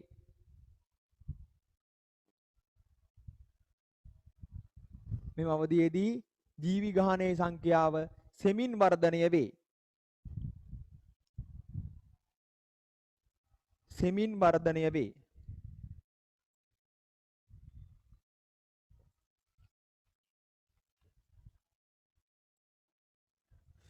සෙමින් වර්ධනය වෙයි. හරි. රුල කතාවල ලියන්න. මෙලෙස සෙමින් වර්ධනය වීමට හේතුව වන්නේ ලියන්න. මෙලෙස සෙමින් වර්ධනය වීමට හේතුව වන්නේ මෙලෙස සෙමින් වර්ධනය වීමට හේතුව වන්නේ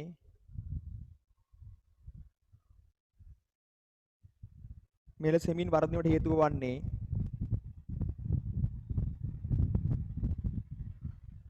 ප්‍රජනනයේ යෙදී හැකි ජීවීන් සංඛ්‍යාව අඩුවීමත් ප්‍රජනනයේ යෙදී හැකි ජීවීන් සංඛ්‍යාව අඩුවීමත් ප්‍රජනනයේ යෙදී හැකි ජීවීන් සංඛ්‍යාව අඩුවීමත් ඔවුන් පරිසරයට අනුවර්තනය නොවීමත්ය. ඔවුන් පරිසරයට අනුවර්තනය නොවීමත්ය. ප්‍රජනනයේ යෙදෙන ජීවීන් සංඛ්‍යාව අඩුවීමත් ඔවුන් පරිසරයට අනුවර්තනය නොවීමත්ය.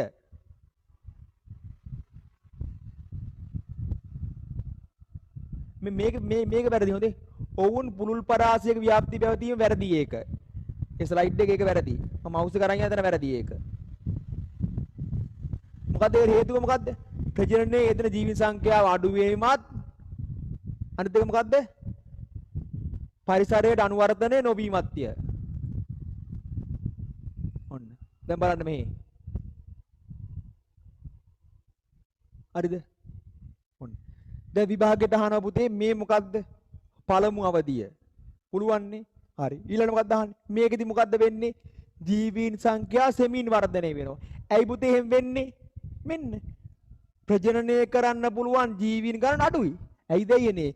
ජීවීන් දෙන්නයි දැම්මේ. ඉතින් ප්‍රජනනය කරන්න පුළුවන් උන් දෙන්නට විතරනේ. ඔටුව දෙන්නයි ගිහින් දැම්මේ.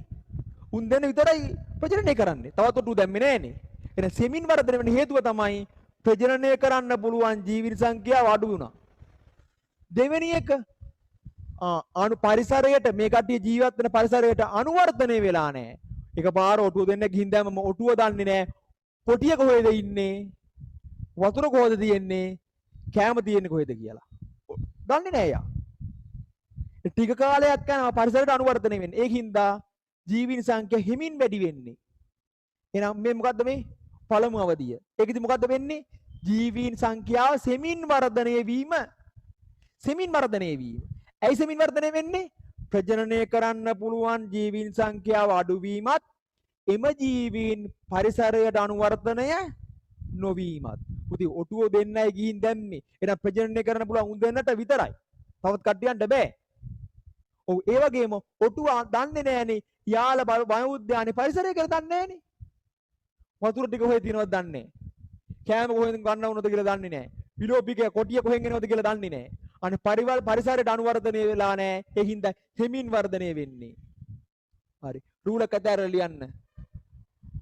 රූල කතාර ලියන්න. මෙන්න පාට පෑනකින් පෙරසේ. ඔන්න. ලියන්න. දෙවන අවධිය. දෙවන අවධිය. දෙවන අවධිය. ලියන්න. මෙම අවධියේදී ගහණය ශීඝ්‍රයෙන් වර්ධනය වීම සිදු වේ. මෙම අවධියේදී ගහණය ශීඝ්‍රයෙන් වර්ධනය වීම සිදු වේ. මෙම අවධියේදී ගහණය ශීඝ්‍රයෙන් වර්ධනය වීම සිදු වේ.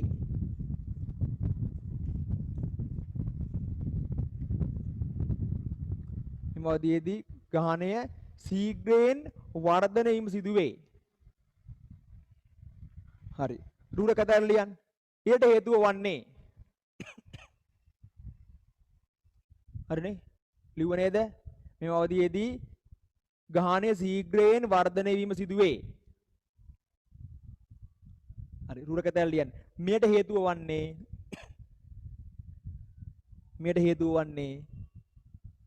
හරි අංක 1. ප්‍රජනනයේ යෙදී හැකි පරිණත වූ ජීවීන් සංඛ්‍යාව වැඩි වීම. අංක 1. මෙයට හේතුව වන්නේ ප්‍රජනනයේ යෙදී හැකි පරිණත ජීවීන් සංඛ්‍යාව වැඩි වීම.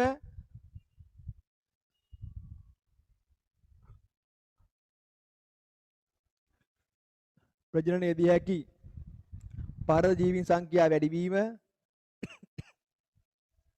අංක 2 ජීවීන් පරිසරයට හොඳින් අනුවර්තනය වීම. ජීවීන් පරිසරයට හොඳින් අනුවර්තනය වීම. ජීවීන් හොඳින් පරිසරයට අනුවර්තනය වීම.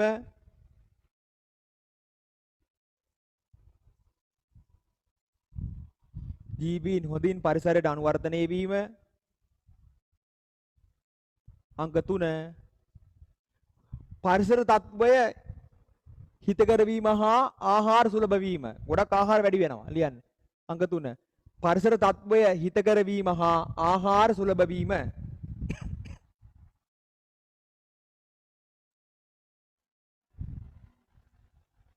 පරිසර තත්වය හිතකර වීම හා ආහාර සුලභ වීම.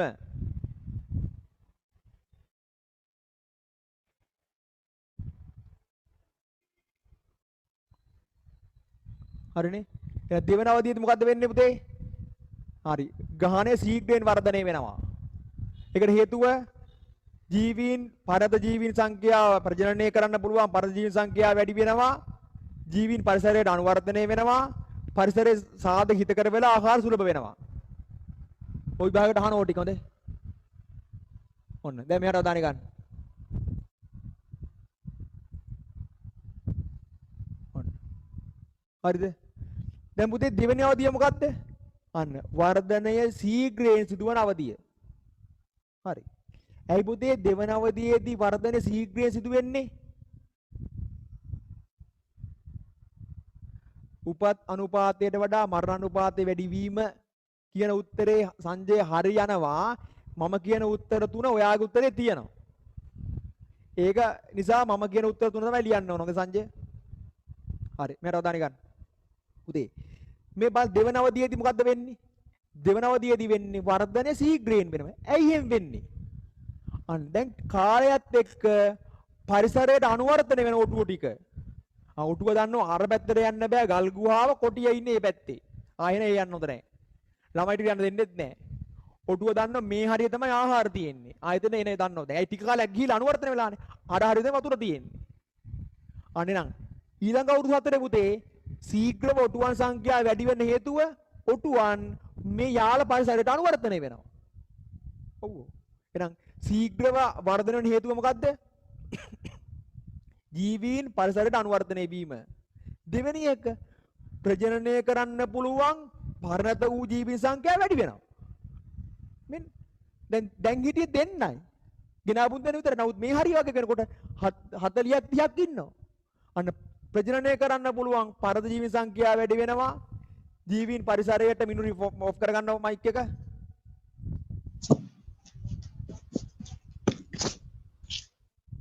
ඔපෙන් මං ගොනේ මම පාඩම කරද්දි මං ගොනේ මට අවධානය ගන්න. දැන් ආයෙ පටන් ගන්න මුලින් ඉඳලා. මේ මොන් දෙවන අවධිය මොකද්ද වෙන්නේ? ශීඝ්‍රයෙන් ජීවීන් සංඛ්‍යාව වැඩි වෙනවා. ඒකට හේතුව අන්න ජීවීන් පරිසරයට අනුවර්තනය වීම. ඇයි පුතේ? කාලයක් ජීවත් වෙනකොට යම් පරිසරයක ජීවීන් මේ පරිසරය පිළිබඳ අඳුර ගන්නවනේ. දැන් ඔටුව ගෙනල්ලා දාලා අවුරුදු කීයක් වෙනවද? 4කට වැඩි. දැන් ඔටුව දන්නව අන්න ගල් ගුහාව එතන කොටිය ඉන්නේ. ඒ පැත්තට යන්න හොඳ නැහැ. අන්න මෙතන වැව තියෙන්නේ. අතන තියෙන ආහාර. අන්න පරිසරය ගැන ඉගෙන ගත්තා. එන ආහාර ටික අරගෙන වතුර ටික බීලා කොටියන්ගෙන් ආරක්ෂා වෙන්න පුළුවන්. ඔන්න. හරිද? එන පරිසරයට අනුවර්තනය වෙනවා. තව මොකද්ද? තම වර්ගයා බෝ කරන්න පුළුවන් මොකද්ද? පරත වූ ජීවීන් සංඛ්‍යාව වැඩි වෙනවා. ඒ වගේම ආහාර සුලභ වෙනවා. පරිසරය හොඳ වෙනනේ. වර්ෂාව ඇවිල්ලා නියං කාලේ අයින් වෙලා අන්න ඒවත් බලපානවා. අන්නේ ඔක්කොගේම හේතු සාධක හින්දා උතේ ඉතා ශීඝ්‍රයෙන් වැඩි වෙනවා ජීවීන් සංඛ්‍යාව දෙවන අවධියේදී. හරි ලියමු. තුන්වන මාතෘකාව ලියන්න. තුන්වන අවධිය. ලියන්න. තුන්වන අවධිය බලමු මොකද්ද ඒකේ වෙන්නේ කියලා. හරි. ඔන්න තුන්වන අවධිය.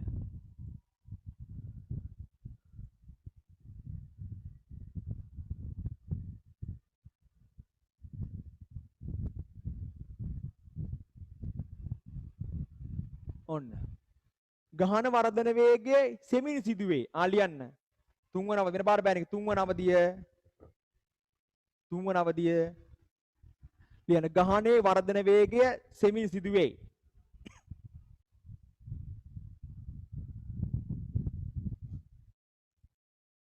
ගහනේ වර්ධන වේගය සෙමින් සිදුවේ.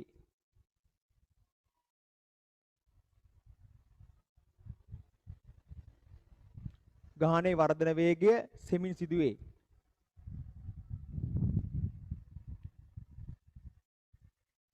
හරි. රුල කතාලිය මෙයට හේතු වන්නේ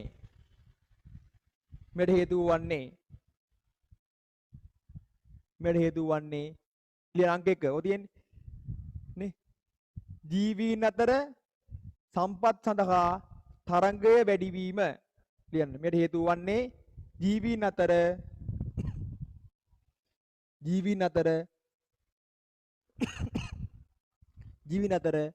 සම්පත්, ඒ කියන්නේ ජලය වාතය වගේ ආහාර වගේ ජීවීන් අතර සම්පත් සඳහා තරංගය වැඩිවීම.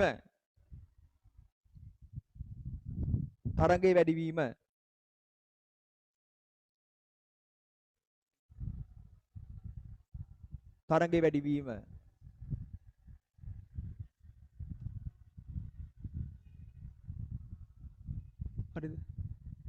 හරි ළඟ එක ආහාර හිඟවීම ලියන්න. මේ තුන්වන අවධියේ ඉන්නේ. ආහාර හිඟවීම.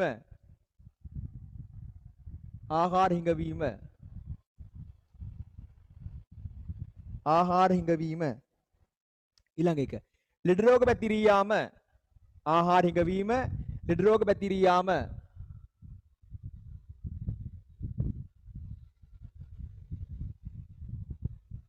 ආහාර හිඟවීම ලෙඩ රෝග පැතිරී යාම.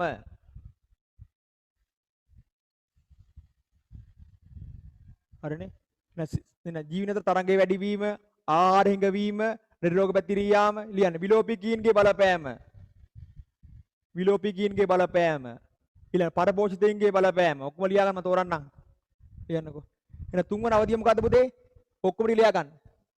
තුන්වන අවධිය ඔක්කොම ටික ලියා ගන්න ඔයා. මොකද තුන්වන අවධියේදී වෙන්නේ වර්ධන වේගය සෙමින් සිදු වෙනවා.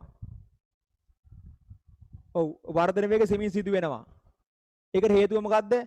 ජීවීන් අතර තියෙන සම්පත් ප්‍රමාණය නේ. ජීවීන් අතර සම්පත් සඳහා තරංගය වැඩි වෙනවා, ආහාර හිඟ වෙනවා, නිරෝග පැතිරී යනවා, විලෝපිකීන්ගේ බලපෑම සහ මොකද්ද? පරපෝෂිතයින්ගේ බලපෑම සිදු වෙනවා.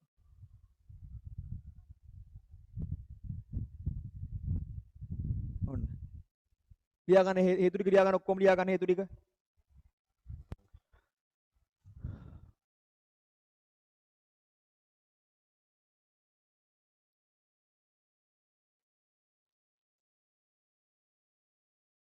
හරිද? හරි. එනවා මම නම් ස්ලයිඩ් එක මාරු කරන්නම්.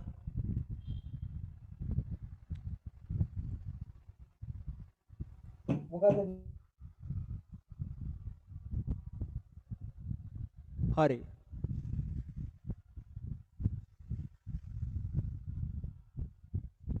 හරි. දැන් බලමුකෝ මේ කතාව වෙන්නේ කොහොමද කියලා. දැන් පුතේ ඉන්නේ එකේ නේ දෙකේ තුනේ. ඇයි පුතේ එකපාරට වර්ධන වේගය අඩු වෙන්නේ? අන්න දැන් කාලයත් එක්ක යනකොට 70ක් ඉන්නෝ දැන්. බුදුහාම එකපාරට වැඩි වෙලා.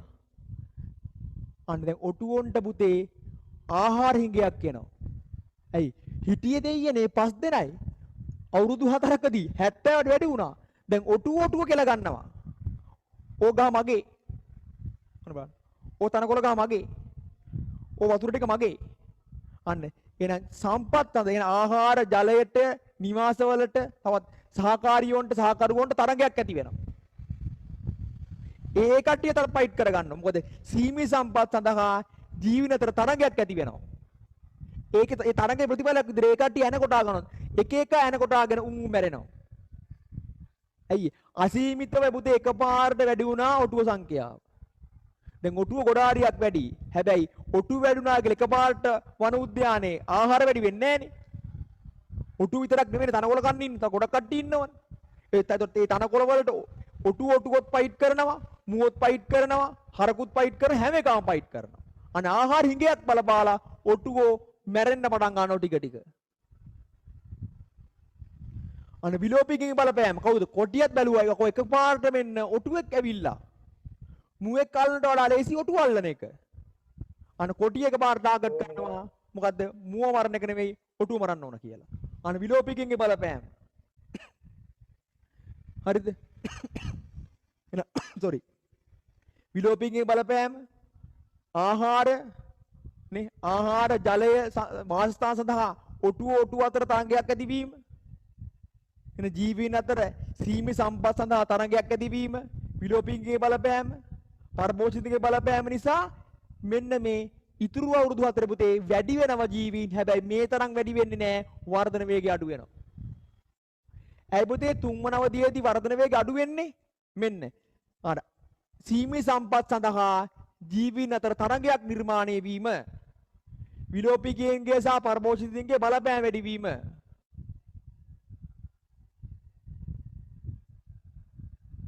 ඔන්න. හරිනේ. පුතේ ඔටුව දැන් 70ක් ඉන්නවා. ඔටුව අසීමිතව වැඩි වුණා. ඒ ඔටුව 70ට ආහාර නැහැ. ඔටුව 70ට නිවාස නැහැ. සෝරි නිවාස නෙමෙයි වාසස්ථාන නැහැ. ඔටුව 70ට වතුර නැහැ. ඔටුවන්ට සහකරුවෝ සහ සහකාරියෝ නැහැ. එතන මොකද වෙන්නේ? ඒ කට්ටිය රණ්ඩු කර ගන්න පටන් ගන්නවා. ඒකේ ප්‍රතිඵලයක් විදියට ඔටුව එක එක මැරෙන්න පටන් ගන්නවා. ඔන්න. හරිද? ඕන කතාව. ඔන්න ඔගේ ප්‍රතිඵලයක් විදියට එකපාරටම අඩු වෙනවා ජීවීන් සංඛ්‍යාව. හරි ලියන්න මාතෘකාව. 4 වන අවධිය. මම ෂෙයා කරන්නම්. 4 වන අවධිය වෙන දේවල් බලමු. ඔන්න 4 වන අවධිය. මොකද්ද මේ ගැටලුව මොකද්ද?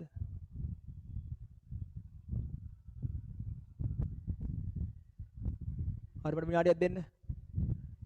බෝඩ් එක පේන්නේ නැති වෙන හේතුවක් නැහැ නේ. ඔව් දැන් බෝඩ් එක පේනද බලන්න. හරිනේ හිමාෂි?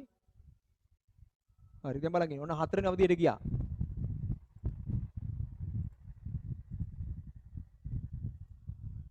ඔන්න 4 වෙනි අවධිය. හරි. බලන්න ලියන්න නැතුව බලන්න කියවන්න බලන්න 4 වෙනි අවධිය වෙන දේවල් හිමින් කියවන්න බලන්න. මෙම අවධියේදී පරිසර තත්ත්වවලට අනුවර්තනය වූ හා එම පරිසරයට දරාගත හැකි ප්‍රමාණයේ ගහණයක් ඇතිවන තුරු ගහණයේ ජීවීන් සංඛ්‍යාව වෙනස් වන අතර අවසානයේදී ගහණය ගතික සමතුලිතතාවයට පත්වේ. අන්න. ගතික සමතුලිතතාවයට පත් අවස්ථාවේදී උපත් හා මරණ සංඛ්‍යාව තුලණය වේ. ඒ කියන්නේ සමාන වෙනවා. මෙලෙස සමතුලිත තත්ත්වයට පත් වූ පසු ගහණයේ සිටින ජීවීන් සංඛ්‍යාව ඉසිරීමේ ධාරිතාවය හැඳින්වේ. අපි අදින් ලියමු ටික වැදගත් ගොඩක් වැදගත්. ලියන්න. ඉතින් සාමාන්‍ය බෑනෙන් ලියන්න. හරි මාතෘකාව ලියන්න ඕන කවුරුන්ට මේ පාඩ බෑනකි. මොකද මාතෘකාව 4 වන අවධිය ගහණයේ ස්ථායි වන අවධියයි. ඒක වෙන පාඩ බෑනකින් ලියන්න. ලියන්න වෙන පාඩ බෑනකින්. 4 වන අවධිය ගහණයේ ස්ථායි වන අවධියයි.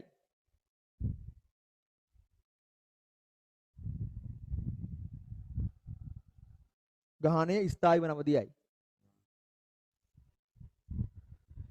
හරි. ලියමු සාමාන්‍ය බැනුරක් ඇදහැරලා. මෙම අවධියේදී ලියන්න. මෙම අවධියේදී පරිසර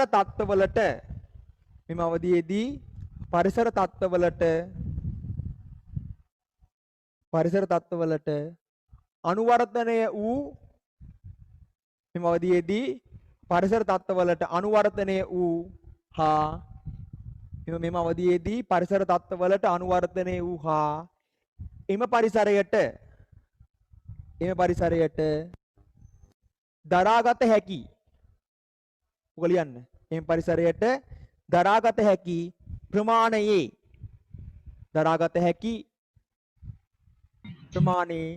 ගහණයක් ඇතිවන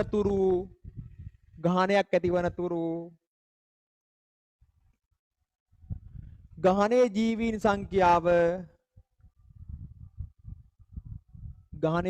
සංඛ්‍යාව වෙනස්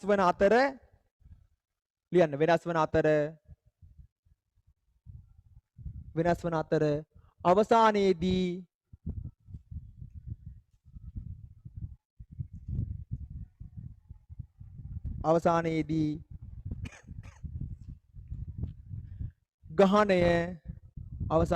ගහණය ගතික සමතුලිතතාවයටපත් වේ.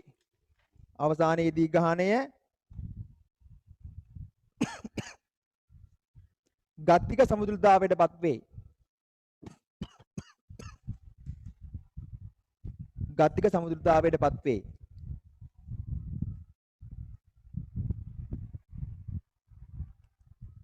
හලුරුල කතාව ලියන්න. ගතික සමතුලිත අවස්ථාවේදී රුලක් කතාව ලියන්න. ගතික සමතුලිත අවස්ථාවේදී උපත් හා මරණ සංඛ්‍යාව තුලණය වේ. ලියන රුලක් කතාවලා ගතික සමතුලිත අවස්ථාවේදී ගතික සමතුලිත අවස්ථාවේදී උපත් හා මරණ සංඛ්‍යාව තුලණය වේ. උපත් හා මරණ සංඛ්‍යාව තුලණය වේ.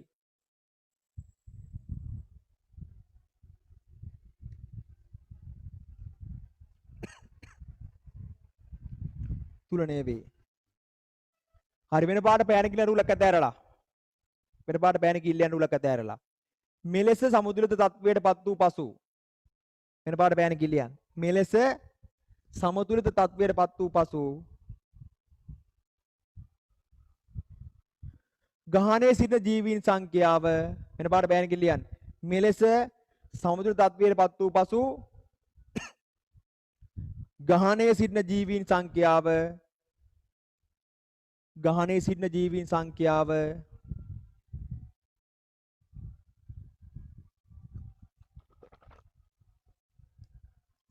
ගහණයේ සිටින ජීවීන් සංඛ්‍යාව මොකද්ද? ඉසිලීමේ ධාරිතාවය සැඳින් වේ.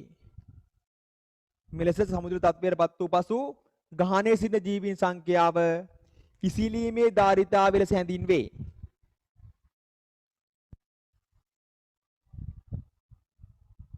ඉසිලීමේ ධාරිතාවය ලෙස හැඳින්වේ. හරිද? ඔන්න පුතේ හතරවන අවධිය. හතරවන අවධියේදී මොකද්ද වෙන්නේ? ගතික සමුලිතාවයටපත් වෙනවා. මෙල සමුලිතාවයටපත් වූ පසු මොකද්ද වෙන්නේ? ගහණයේ සිටින ජීවීන් සංඛ්‍යාව ඉසිලීමේ ධාරිතාවය හඳුන්වනවා. එතකොට අසීමිතව ජීවීන් සංඛ්‍යාව වැඩි වෙන්නේත් නැහැ, අසීමිත ජීවීන් සංඛ්‍යාව අඩු වෙන්නේත් නැහැ. අන්න අපි එතකොට කියනවා ඒ ගහණය ස්ථායි තත්ත්වයටපත් වෙලා කියලා. ඒ ගහණය පුතේ ස්ථායි තත්ත්වයටපත් වන්නේ හතරවන අවධියේදී. හරිද? හරිද? මම මාරු ස්ලයිඩ් එක මාරු කරන්නද?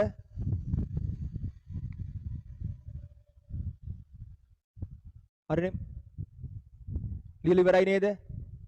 හරි. ඔන්න. දැන් බලන් ඉන්න. ඔච්චරයි. පුතේ ඔටුවෝ නෙමෙයි. හොඳ මිනිස්සු ඇරෙන්න. මිනිස්සුන්ට මේක හරියන්නේ නැහැ. මානවයට මේක ගැලපෙන්නේ නැහැ. මානවයික තපොට්ටේ මං කියනවා. මිනිස්සු ඇරෙන්න පුතේ. අනිකුත් ඔක්කොම සතුන් දාන්න. අනිත් ඔක්කොම සතුන්ට මේක ගැලපෙනවා. එහෙනම් මොකද්ද පළමු එක? සෙමින් වර්ධනය වෙන අවධිය. මේක වර්ධන වේගයෙන් වර්ධනය වෙන අවධිය. මේක වර්ධන වේගය අඩු වෙන අවධිය. මේක ගතික සමුල්තාවයට පත් වෙති අවධිය. හරි. ඇයි පුතේ වර්ධන හිමින් වෙන්නේ? ජීවීන් සතුන් පරිසරයට අනුවර්ධනය නොවීමත්, තම වර්ගය බෝ කරන්න පුළුවන් පරද ජීවීන් සංඛ්‍යාව අඩු වීමත්. අන්න හේතු හින්දා පුතේ වර්ධනය වෙන හිමින්. ඇයි වර්ධනයේ වේගය සිදුවන්නේ? ජීවීන් පරිසරයට අනුවර්ධනය වෙනවා, තම වර්ගය බෝ කරන්න පුළුවන් පරිණත වූ ජීවි සංඛ්‍යාව වැඩි. ඒකෙන්ද වේගයෙන් වර්ධනය වෙනවා. ඇයි වර්ධන වේගය අඩු වෙන්නේ? අන්න අගන්න. විලෝපිකයන්ගේ බලපෑම, පරභෝජිතයන්ගේ බලපෑම මොකක්ද? තව මොකක්ද? සීමිත සම්පත් සඳහා. ඒ කියන්නේ ආහාර, ජලය, වාතය වගේ සීමිත සම්පත් සඳහා ජීවීන් අතර තරංගයක් ඇති වෙනවා. අන්න තරංගය නිසා ජීවීන් මොකද වෙන්නේ? තරංග කරලා ජීවීන් මැරෙනවා. ඊළඟට මොකද්ද වෙන්නේ? ඉසිලීමේ ධාරිතාවයටපත් වෙනවා. ඒ කියන්නේ අසීමිත ජීවි සංඛ්‍යාව වැඩි වෙන්නේත් නැහැ, අඩු වෙන්නේත් නැහැ. නියත අගයක තියා ගන්නවා. ඔව්. හරිනේ බලන්න. දැන් මේක තුන්වෙනි කොට බලන්න. ඇයි පුතේ ජීවීන් වර්ධනය එකපාරට අඩු වෙන්නේ? මේ බලන්න 70ක් ආවා. අන්න දැන් 70කට ආහාර ඕන. 70කට වාසස්ථාන ඕන. 70කට ජලය ඕන. 70කට සහකරුවෙක් හා සහකාරියක් ඕන. දැන් මොකෝ වෙන්නේ? අන්න ඒ කට්ටිය රණ්ඩු කරනවා මේ ජලය ටික මගේ, මේ ආහාර ටික මගේ, මේ වාසස්ථාන මගේ කියලා. ඒ කට්ටිය රණ්ඩු කිරීමෙන් ඒ කට්ටිය එන කොටාගෙන උන් මැරෙනවා. ශීඝ්‍රව අඩු වෙන පටන් ගන්නවා ඊට පස්සේ. අන්න තවත් කාලයක් ගියාට පස්සේ උදේ ඉසිලීමේ ධාරිතාවටපත් වුණාම වැඩි වෙන්නේත් නැහැ, අඩු වෙන්නේත් නැහැ. ඔන්න. ඕක තමයි මානව ඇරෙන්න අනිත් කට්ටියන්ගේ දර්ශීය වක්‍රය වෙන්නේ. මොකද්ද? සිග්මාකාර හැඩයක් ගන්නවා නැත්නම් S අකුර හැඩය ගන්නවා. අපි අදින් ලියමු. ලියන්න. මාතෘකාව ලියන්න. නෑ මාතෘකාව නෙමෙයි. සාමාන්‍ය පැනෙල් ලියන්න. ලියන්න. sorry. ලියන්න. සතුන්ගේ ලියන්න. සතුන්ගේ දර්ශීය වර්ධන වක්‍රය මෙසේ වුවද ලියන්න. සතුන්ගේ දර්ශීය වර්ධන වක්‍රය මෙසේ වුවද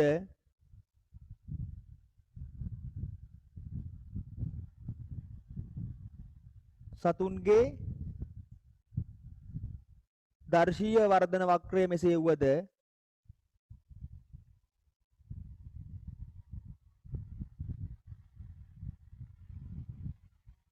සතුන්ගේ දර්ශීය වර්ධන වක්‍රය මෙසේ වුවද මානවයාගේ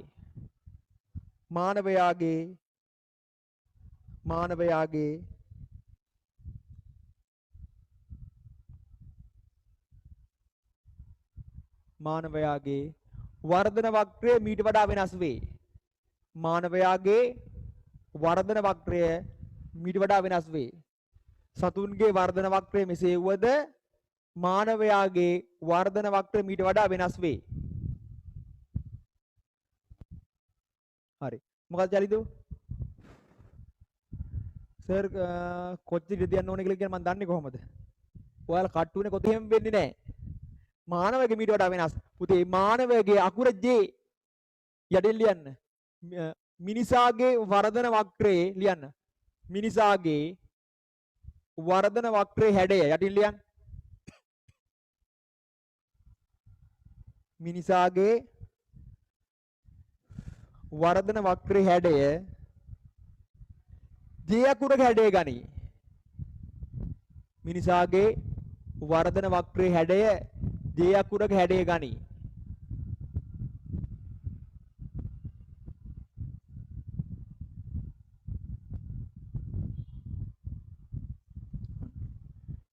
මිනිසාගේ වර්ධන වක්‍රයේ හැඩය J අකුරක හැඩය ගනි. හරි මේක අඳිමු. අඳිනික්මන් කළා. මේ ඔක්කොම මතකයේ නැදීම හැකියාව තිබිය යුතුය. සාමාන්‍ය පෙළ විභාගයට තාම ආවේ නැහැ. එහෙනම් y අක්ෂ ජීවි සංඛ්‍යාව අක්ෂ නම් කළා නැහැ වැරදි ඒ කියන්නේ. ජීවීන් සංඛ්‍යාව y x අක්ෂය කාලය. ඔය අක්ෂ නම් කරන්නේ ඕක අක්ෂ නම් කළා නැහැ. ඔතන බිඳුවෙන් පටන් ගන්න බෑ හොඳයි. බිඳුවෙන් 0 වලින් පටන් ගන්න නැහැ. උඩින් පටන් ගන්න දෙන්නේ. ඔන්න J අකුර. කොටස් දෙකකට බෙදන්න. 1 2 කියලා බෙදන්න කොටස් දෙකකට.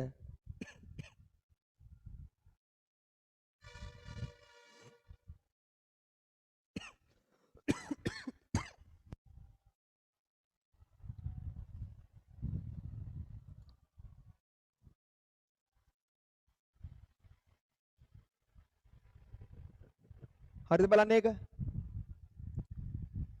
හරි. ඔය ඇඳලි වලද බලන්න. අක්ෂර නම් කරාද?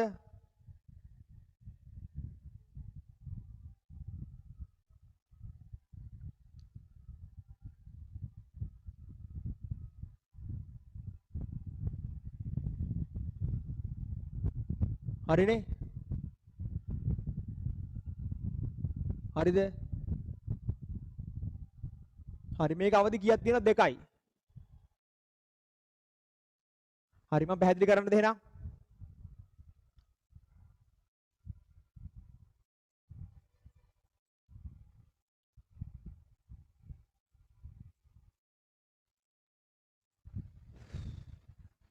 හරි.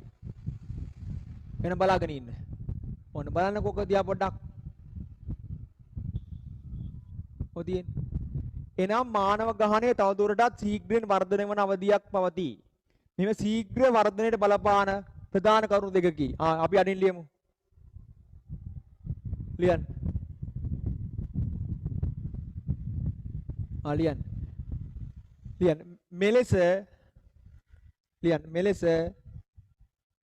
මෙලෙස මානව ගහණයක වර්ධනය ලියන්න. මෙලෙස මානව ගහණයක වර්ධනය මෙලෙස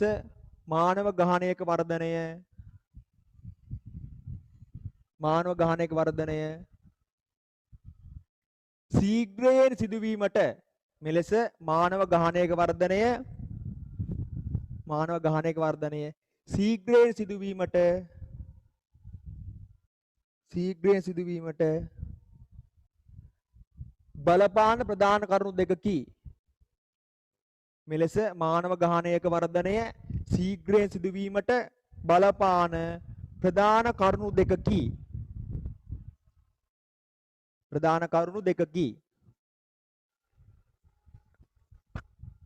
දෙකකි. ලියන්න. ඒවා නම් ප්‍රධාන කරුණු දෙකකි. ලියන්න. වෙන පාඩ පැනින් අංක 1 මොකද්ද? උපත් අනුපාතය කියන්නේ ඉපදෙන සංඛ්‍යාව කියන එකනේ. උපත් අනුපාතය ඉහළ යාම. ඊළඟ අංක 1 උපත්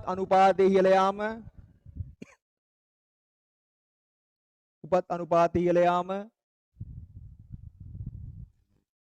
අංක 2 මරණ අනුපාතය පහළ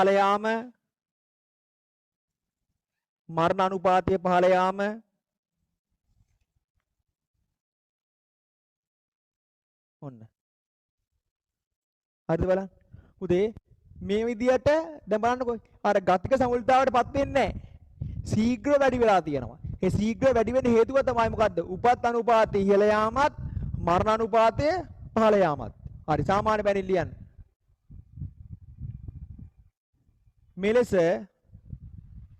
සාමාන්‍ය බැනින් රුලක ඇතැරලා මෙලෙස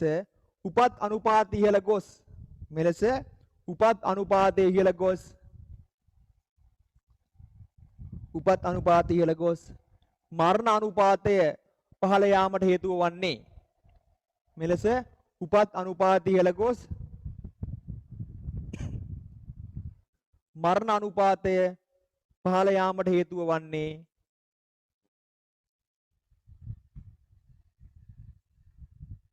වෙන පාට බෑන කිල්ලියන් හේතුව වන්නේ වෙන පාට බෑන කිල්ලියන් මොකද්ද?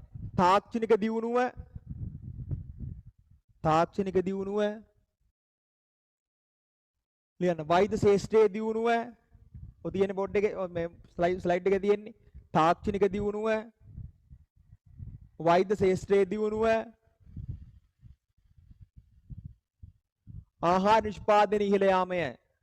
තාක්ෂණික දියුණුව වෛද්‍ය ශාස්ත්‍රයේ දියුණුව ආහාර නිෂ්පාදනය ඉහළ යාමය.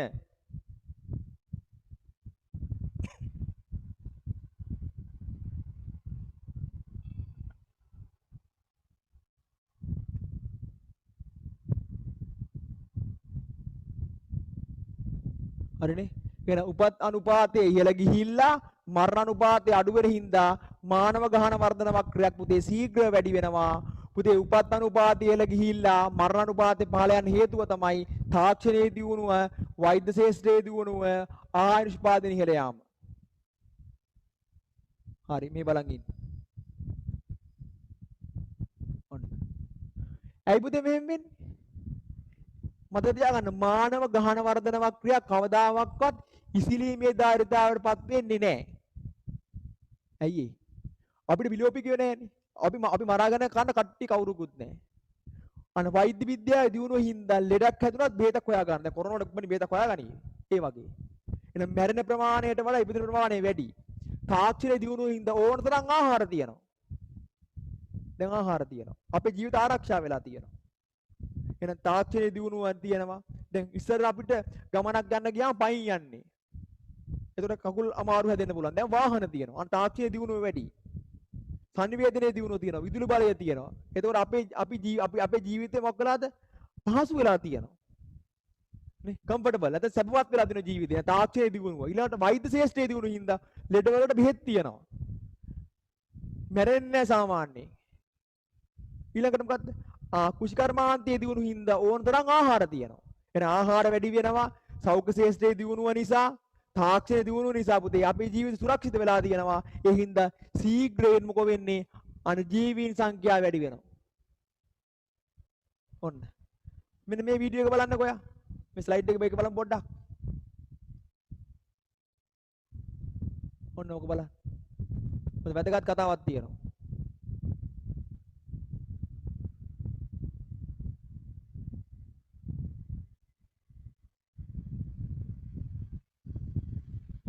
නෑ ඒක නෑනේ. හරි ඒක ඕනේ නෑ. හරි. ගන්න අච්චුපත පොඩක් ගන්නකෝ. මම කිව්වා තියෙනවා කියලා ස්ලයිඩ් එක ගන්න. අච්චුපත ගන්න. පෙල්ලන්න පිටු 171. අච්චුපත ගන්න. පෙල්ලන්න පිටු 71 171 වෙල 171 පිටු පෙල්ලන්න. ඕන බලන්නකෝ. බලන්න අපේ අකුර මොකද්ද මේ? D අකුර. පුතේ අවසාන දැන් ලෝකේ බිලියන ඉන්නව 7ක්. බිලියන 7ක් තියෙනවා. 1999 ඉඳලා 2003 දක්වා අවුරුදු 14ක් තුල බිලියන 1කින් ජනගහනය වැඩි වෙලා තියෙනවා. අන්න බලන්න පළවෙනි බිලියනේ හැදෙන්න අවුරුදු කොච්චර ගිහිල්ලාද බලන්න. 1 බිලියන් 1804. අන්න බලන්නකෝ. එතකොට 1804 ඉඳලා 1927 දක්වා අවුරුදු කීයක්ද සාමාන්‍යයෙන් 23ක් අවුරුදු 123ක් ගිහිල්ලා තියෙනවා බිලියනයකින් වැඩි වෙන්න. 1804 ඉඳලා 1927 දක්වා අවුරුදු 123ක් ගත වෙලා තියෙනවා බිලියනයකින් වැඩි වෙන්න. හැබැයි 1999 ඉඳලා 2013 අවුරුදු 14යි ගත වෙලා තියෙන්නේ. තව බිලියනකින් වැඩි වෙන්න. එන්න මොකක් වෙනවද? එන්න විතා වේගයෙන් ජනගහනය වැඩි වෙනවා. අන්න පළවෙනි බිලියනේ ඉඳලා දෙවෙනි බිලියන දක්වා අවුරුදු 123ක් ගත වෙලා තියෙනවා බිලියනයකින් වැඩි වෙන ජනගහනය. හැබැයි අවසාන බිලියනයෙන් වැඩි වෙන්න 1999 ඉඳලා 2013ට අවුරුදු 14 ගත වෙලා තියෙන්නේ. එහෙනම් මොකෝ වෙන්නේ? ශීඝ්‍රයෙන් පුතේ මානව ගහනයක වර්ධන වේගය වැඩි වෙනවා. ඒකට හේතුව උපත් සංඛ්‍යාව වැඩි වෙලා මරණ සංඛ්‍යාව අඩු වෙන එක. උපත් සංඛ්‍යාව වැඩි වෙලා මරණ සංඛ්‍යාව අඩු වෙන්නේ තාක්ෂණයේ දියුණුව නිසා. වෛද්‍ය ශාස්ත්‍රයේ දියුණුව නිසා. ආහාරවල කියන්නේ කුෂිකර්මාන්තයේ දියුණුව නිසා ආහාර සුලභ වීම නිසා. ඔන්න. හරිද? ඔයා ඉක්මන්න ගන්න මට අමතක වුණා. වැදගත්ම කොටසක් තියෙන මට කරන්න ඕන පුතේ. කමන්නේ අපි රිවිෂන් එක බ්‍රහස්පතින්ද රිවිෂන් පේපරේ දුන් තියෙනවනේ මේක. මිස්ටර් ප්‍රොමිස් බස්නාහිර බලස්සව. ඒකේ දැන් බලන්න අපිට කරන්න පුළුවන් ප්‍රශ්නයක් නේ. මේකම මම පුතේ එක් කරන්න ඕන. මෙන්න මේ එක පෙළ ගන්න. මේක පෙළ ගන්න. මේක පෙළ ගන්න. රිවිෂන් පේපරේ ගෙදරනේ ඉන්නේ. මම විනාඩි දෙක තුනක් දෙන්නම්. කොහෙන් හරි හොයලා ගන්න ඇදලා ගන්න. මම කො මේක print out අරන් තියා ගන්න ඕන කියලා. හොඳේ. දැන් බ්‍රහස්පතින්ද කරන රිවිෂන් පේපර් ටික අනිවාර්යයෙන්ම ඔයා print out අරන් තියා ගන්න ඕන. නැත්නම් වැඩක් නෑ මේ කරන ඒවයි. හරිද? ආහාර දාම.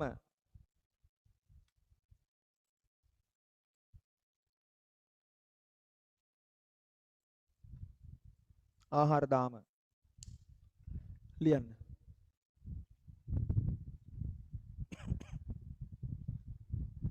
ආහාර දාමයක් යනු ආහාර දාමයක් යනු ආහාර දාමයක් යනු එක් දිශාවකට පමණක් ආහාර දාමයක් යනු එක් දිශාවකට පමණක්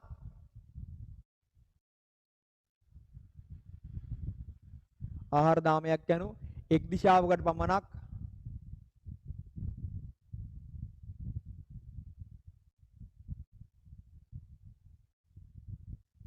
එක් දිශාවකට පමණක් ශක්තිය ගමන් කිරීම පෙන්වන ආහාර දාමයක් යනු එක් දිශාවකට පමණක් ශක්තිය ගමන් කිරීම පෙන්වන සටහනකි.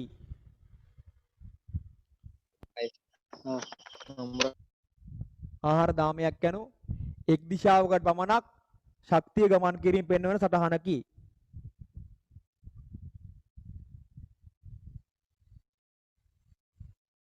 ලියන්න යටින් වෙන පාඩ බෑනකින් ලියන්න. ආහාර දාමයක පළමු පුරුක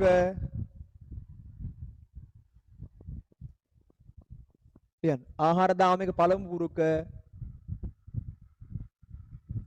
ආහාර දාමයක පළමු පුරුක අනිවාර්යෙන්ම හරිත ශාකයක් හෝ ආහාර දාමයක පළමු පුරුක අනිවාර්යෙන්ම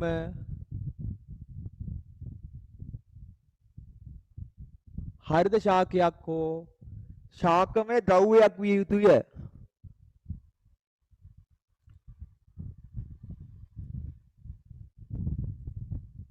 ආහාර දාමේ පළමු පුරුක අනිවාර්යෙන්ම හරිත ශාකයක් හෝ ශාකමය ද්‍රව්‍යයක් විය යුතුය.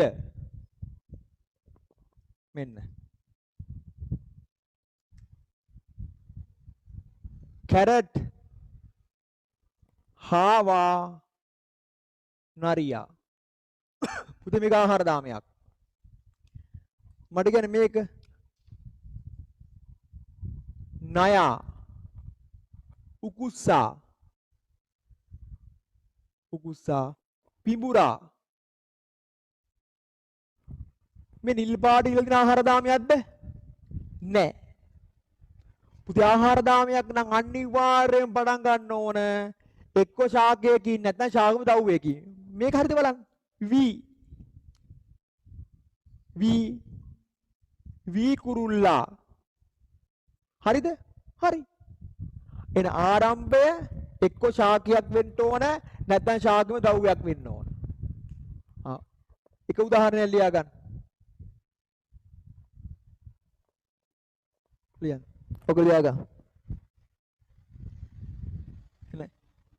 ශක්තිය එක් දිශාවකට පමණක් ගමන් කිරීම පෙන්න සටහනකට අපි කියනවා මොකක්ද ආහාර දාමයක් කියලා. ඒ ආහාර දාමේ පළමු පුරුක අනිවාර්යයෙන්ම හරිත ශාකයක් හෝ ශාකම ද්‍රව්‍යයක් වෙන්න ඕන.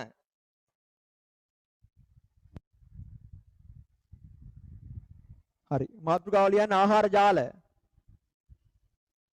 ආහාර ජාල.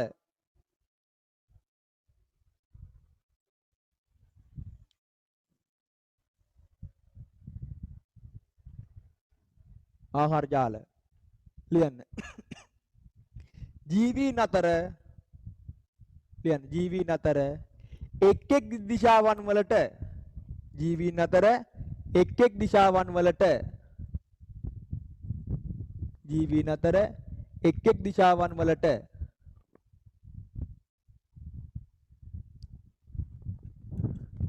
ශක්තිය ගමන් කිරීම පෙන්වන සටහනක් ජීවීන් අතර එක් එක් දිශාවන් වලට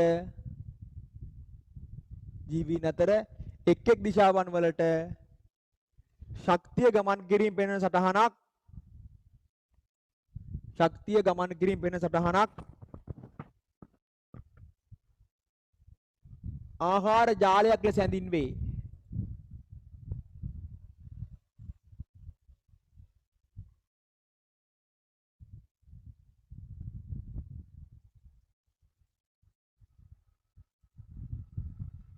ජීවීන් අතර එක් එක් දිශාවන්ට ශක්තිය ගමන් කිරීම පෙන්වන සටහනක් ආහාර ජාලයක් ලෙස හැඳින්වේ.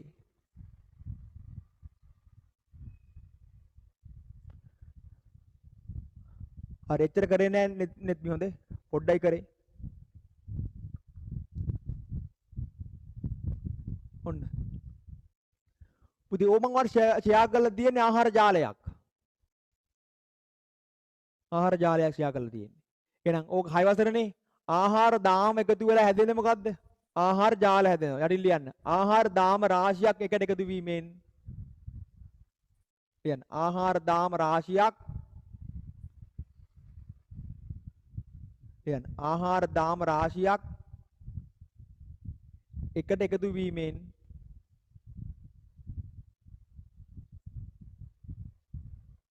ආහාර දාම රාශියක් එකට එකතු වීමෙන් ආහාර ජාලයක් සෑදේ. ආහාර දාම රාශියක් එකට එකතු වීමෙන් ආහාර ජාලයක් සෑදේ.